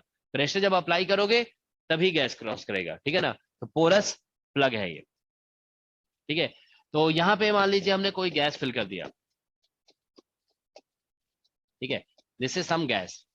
ठीक है, और इधर एक पिस्टन लगा दिया हमने. ठीक है ना, पिस्टन. अब इधर से हम एक प्रेशर P1 अप्लाई कर रहे हैं. ठीक है ना, we are applying pressure P1. ठीक है, मतलब स्लोली इसको मतलब कंप्रेस करें. गैस का प्रेशर भी P1 है. ठीक है ना, तो हम इसको कंप्रेस कर रहे हैं so that pressure, this pressure remains constant. ठीक है ना, ये पोरस प्लग है. अब इधर जानते हो, यहाँ पे देखिए स्टार्टिंग में यहाँ पे एक पिस्टन लगा दो. यहाँ पे सॉरी, यहाँ पे एक पिस्टन लगा दिया. ठीक है ना, यहाँ पे एक ऐसे पिस्टन है, ये भी एक पिस्टन है. ठीक है, और इधर से हम प्रेशर लगाए हुए हैं P2. ठीक है ना, P2 प्रेशर मेंटेन कर रहे हैं. ठीक है ना, तो देखिए क्या होगा कि इधर अभी कोई गैस नहीं है, इधर सिर्फ गैस है. अब इसको जब हम पुश करेंगे ना तो देखो धीरे धीरे गैस इधर जाएगा. ठीक है ना, तो जब यहाँ प्रेशर P2 बिल्ड हो जाएगा तो फिर ये इधर का प्रेशर इक्वल हो गया. थोड़ा सा भी प्रेशर बढ़ेगा तो फिर ये मूव करना शुरू करेगा. हम यहाँ पे प्रेशर P2 मेंटेन किए हुए हैं. ठीक है ना, तो मतलब कुछ देर के बाद मतलब ऐसा सिचुएशन हो जाएगा. ठीक है, देखो यहाँ पे situation will be something like this. ठीक है, ये वाला पिस्टन जो है ना यहाँ पहुंच जाएगा. ये पिस्टन यहाँ पहुंच गया. ठीक है ना, और ये वाला पिस्टन इधर पहुंच जाएगा.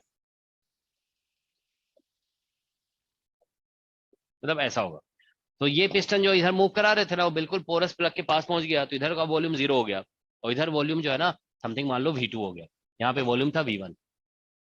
ठीक है, सो दैट्स द सिचुएशन. तो देखो मतलब क्या किया, गैस को हम इधर से इधर क्रॉस करा दिए. तो ये थ्रॉटलिंग का मतलब होता है जबरदस्ती किसी गैस को पास करा देना. ठीक है ना, इस एक रीजन से दूसरे रीजन में. ठीक है ना, so we have passed this, we have मतलब कह सकते हो pushed this gas from this side to this side. ठीक है ना, तो ये ऐसा सिचुएशन है. ठीक है ना, तो देखो यहाँ पे जानते हो, ये जब गैस इधर एक्सपैंड कर रहा है ना, तो इसका प्रेशर को P2 कांस्टेंट मेंटेन किया हुआ है। दिस प्रेशर जो है ना कांस्टेंट मेंटेन किया जा रहा है, सो दैट यहाँ पे प्रेशर कितना है, P2 है, ठीक है ना। तो ये प्रेशर P2 है। तो मतलब आप ये कह सकते हो गैस जो है ना कंप्रेस हो रहा था, ठीक है, यहाँ पे अंडर प्रेशर P1 प्रेशर से कंप्रेस किया जा रहा था, और ये एक्सपैंड हो रहा है अंडर प्रेशर P2, ठीक है ना। अब यहाँ पे गैस ऐसे इस तरह से फिल हो गया। तो ये बेसिकली इनिशियल सिचुएशन है, इनिशियल, और ये फाइनल है, ठीक है। तो यहाँ पे देखो, अगर आप वर्क डन निकालते हो ना, वर्क डन, तो वर्क डन देखो यहाँ पे दो तरह का क्या फेनोमेना हो रहा है, कंप्रेशन भी हो रहा है और एक्सपेंशन भी हो रहा है। तो यहाँ पे वर्क डन आपको कंप्रेशन में निकालना पड़ेगा, और प्लस कंप्रेशन और plus work done in expansion निकालना होगा, क्योंकि दोनों हो रहा है ना, गैस को कंप्रेस भी किया जा रहा है और एक्सपैंड भी हो रहा है, ठीक है ना। तो दो तरह का वर्क डन हो रहा है, ठीक है ना। तो यहाँ पे देखो कंप्रेशन हो रहा है अंडर प्रेशर P1 ऐसे लिखोगे, और इसमें वॉल्यूम स्टार्टिंग में था V1 देखो, और बाद में कितना हो गया 0, तो यहाँ पे 0 कर दोगे।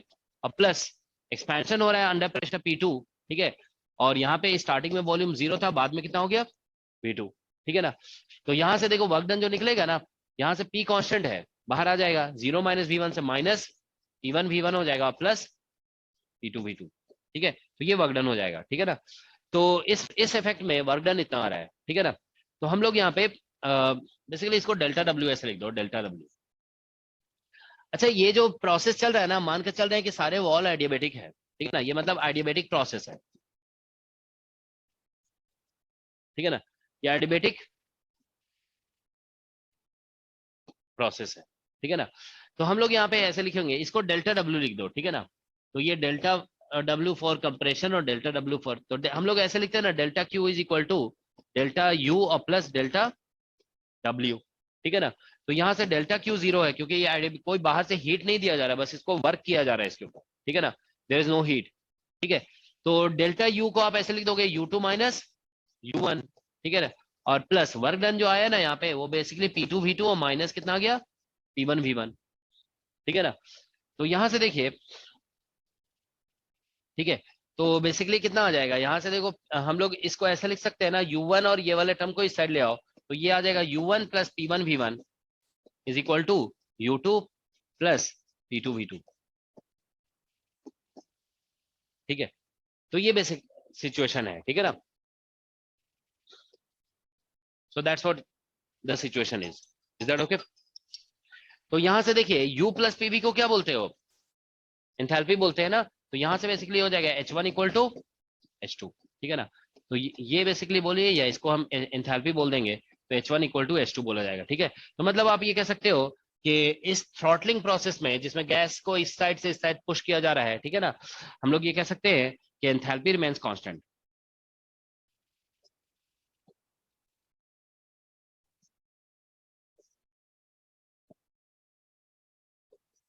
इन जूल थॉमसन, ठीक है। तो जूल थॉमसन इफेक्ट में एंथैल्पी कांस्टेंट रहेगा, ठीक है ना। अब देखो एंथैल्पी कांस्टेंट है ना, तो याद है आप लोग को ये एक फॉर्मूला बताया गया था आप लोग को, इस तरह से देखो, हम लोग इस तरह से रेक्टेंगल बनाकर लिखते थे ना, याद है, यहाँ पे V T P और S ऐसे लिख रहे थे। तो एंथैल्पी कहाँ पे आ रहा था, याद है, गुड ऐसे लिखे थे ना, good physicist have studied under very fine teachers, यही था ना, good physicist have studied under very fine teachers. तो DH लिख के बताइए कितना आएगा यहाँ पे, DH याद है ना, H is function of these two things, है ना। हाँ, तो ये बेसिकली इसका डिफरेंशियल आएगा, इन दोनों का फंक्शन है, तो यहाँ पे ऐसा आएगा, DP आएगा और DS आएगा, है ना, ऐसा होगा। और DP इसमें एनर्जी बनाने के लिए इसको T से मल्टीप्लाई करोगे और इसको V से मल्टीप्लाई करोगे, दोनों में प्लस आएगा, ऐसे ही होगा ना। अब देखो इसमें एंथैल्पी कांस्टेंट है, तो ये वाला टर्म 0 हो गया, एंथैल्पी इज कांस्टेंट, तो H को 0 कर दो, ठीक है ना। तो यहाँ से आ जाएगा TDS और प्लस VDP, ठीक है। तो अब देखिए यहाँ से DS अगर निकालते हैं, DS इज इक्वल टू, तो मतलब कितना निकाल रहा है, माइनस V बाई T और इंटू DP, ठीक है। तो देखो आप ये ध्यान रखेंगे कि गैस को आप इधर से लेफ्ट साइड से राइट साइड पुश कर रहे हो। अगर आप ऐसे सोचिए, इधर प्रेशर ज्यादा होगा तो कभी पुश होगा क्या, इधर प्रेशर, मतलब ये प्रेशर कम होना चाहिए यहाँ पे, मतलब थ्रॉटलिंग प्रोसेस तभी पॉसिबल होगा जब P2 is less than P1, P2 has to be less than P1, ठीक है ना। तो यहाँ पे देखो गैस जब इस साइड से इस साइड मूव हो रहा है ना, तो इसका प्रेशर डिक्रीज कर जा रहा है। तो यहाँ पे देखिए इस प्रोसेस में एंथैल्पी कांस्टेंट है, ठीक है ना। तो इसमें ध्यान रखोगे कि dp जो है ना वो लेस देन 0 है, क्योंकि when gas is moving from one side to the other side, या प्रेशर इज डिक्रीजिंग। यहाँ पे P2 जो था ना, P2 is less than P1 है, इसीलिए dp लेस देन 0 होगा, ठीक है। मतलब dp का मतलब चेंज इन प्रेशर हो गया ना एक तरह से, ठीक है ना। तो गैस देखो जब इधर से इधर जा रहा है तो प्रेशर हम मतलब पॉसिबल ही तभी होगा जब इधर प्रेशर ज्यादा होगा और इधर प्रेशर कम होगा, तभी ये गैस इधर से इधर मूव कर सकता है, ठीक है ना। तो यहाँ पे देखो dp नेगेटिव है और ये नेगेटिव मिलकर के पॉजिटिव हो गया, तो इसका मतलब यहाँ पे ds जो है ना ग्रेटर देन 0 है। मतलब ये जो फेनोमेना है ना रिवर्सिबल फेनोमेना है, ठीक है ना। आपको याद है ना, बताया गया चेंज इन एंट्रोपी 0 होता है रिवर्सिबल में और ग्रेटर देन 0 होता है इरिवर्सिबल में। तो ये जो है ना इरिवर्सिबल फेनोमेना है, it is irreversible phenomena, it is irreversible. कभी एग्जाम में देखो ये सब चीजें जो बताए जा रहे हैं ना यहाँ पे पॉइंट्स, वो चीज पूछा जा सकता है। देखो कि जूल थॉमसन इफेक्ट में क्या होता है, ठीक है ना, मतलब ऑब्जेक्टिव फ्रेम किया जा सकता है इससे, ठीक है। तो एंथैल्पी कांस्टेंट है, ध्यान रखोगे, ठीक है ना। और दूसरा एंट्रोपी जो है वो इंक्रीज कर जा रहा है, इरिवर्सिबल फेनोमेना है, ठीक है ना। ऑलराइट, तो अब देखिए हम लोग यहाँ पे बेसिकली हमें ये देखो इसमें जानते हो मतलब कुछ बेसिक पॉइंट्स तो हम जूल थॉमसन का बता दिए, लेकिन इसमें बेसिकली हम लोग ये डिस्कस कर रहे थे ना, स्टार्टिंग में देखो क्या लिखा गया है कि cooling by throttling of gas through porous plug. इसमें ये बोला जा रहा है कि इधर से इधर हम गैस को ले जाएंगे ना तो गैस कूल डाउन हो जाएगा, ठीक है ना। तो वो कूलिंग अंडर सम कंडीशन होता है, ठीक है ना, there is some condition, heating भी हो सकता है, ध्यान रखोगे। मतलब कूलिंग ज्यादा होता है लेकिन कभी कभी हीटिंग भी होता है, ठीक है ना। तो वो कंडीशन, ठीक है ना, हम लोग नेक्स्ट जो डिस्कस करेंगे ना, टाइम हो गया होगा है ना, चलो अभी स्टॉप करते हैं। नेक्स्ट क्लास में हम लोग डिस्कस करेंगे कंडीशन फॉर कूलिंग या फिर हीटिंग, हीटिंग भी हो सकता है, ठीक है ना, इन जूल थॉमसन इफेक्ट, ठीक है। तो this we will discuss in next class, alright, ठीक है। तो इसके बाद फिर हम लोग जो है ना ये टॉपिक कंप्लीट हो जाएगा तो फिर स्टार्ट करेंगे फेज ट्रांजिशन, ठीक है। सर हाँ बोलो। सर थोड़ा कोर्स जल्दी कंप्लीट करवा दीजिए सर, मतलब हाँ आप जल्दी डेली क्लास लगा देते हैं आप लोग, ठीक है। सर हमारा बैच 2 का बहुत पीछे चल रहा है सर। एसएसपी भी नहीं हुआ है, न्यूक्लियर भी नहीं हुआ और मैथमेटिक्स का थोड़ा टॉपिक्स भी बाकी है सर। मैथमेटिकल का थोड़ा बचा हुआ है, वो वाला कंप्लीट। चलो अब कराते हैं आप लोग को, ठीक है ना, सर। जल्दी जल्दी करा देते हैं, ठीक है। हाँ सर थोड़ा। ठीक है।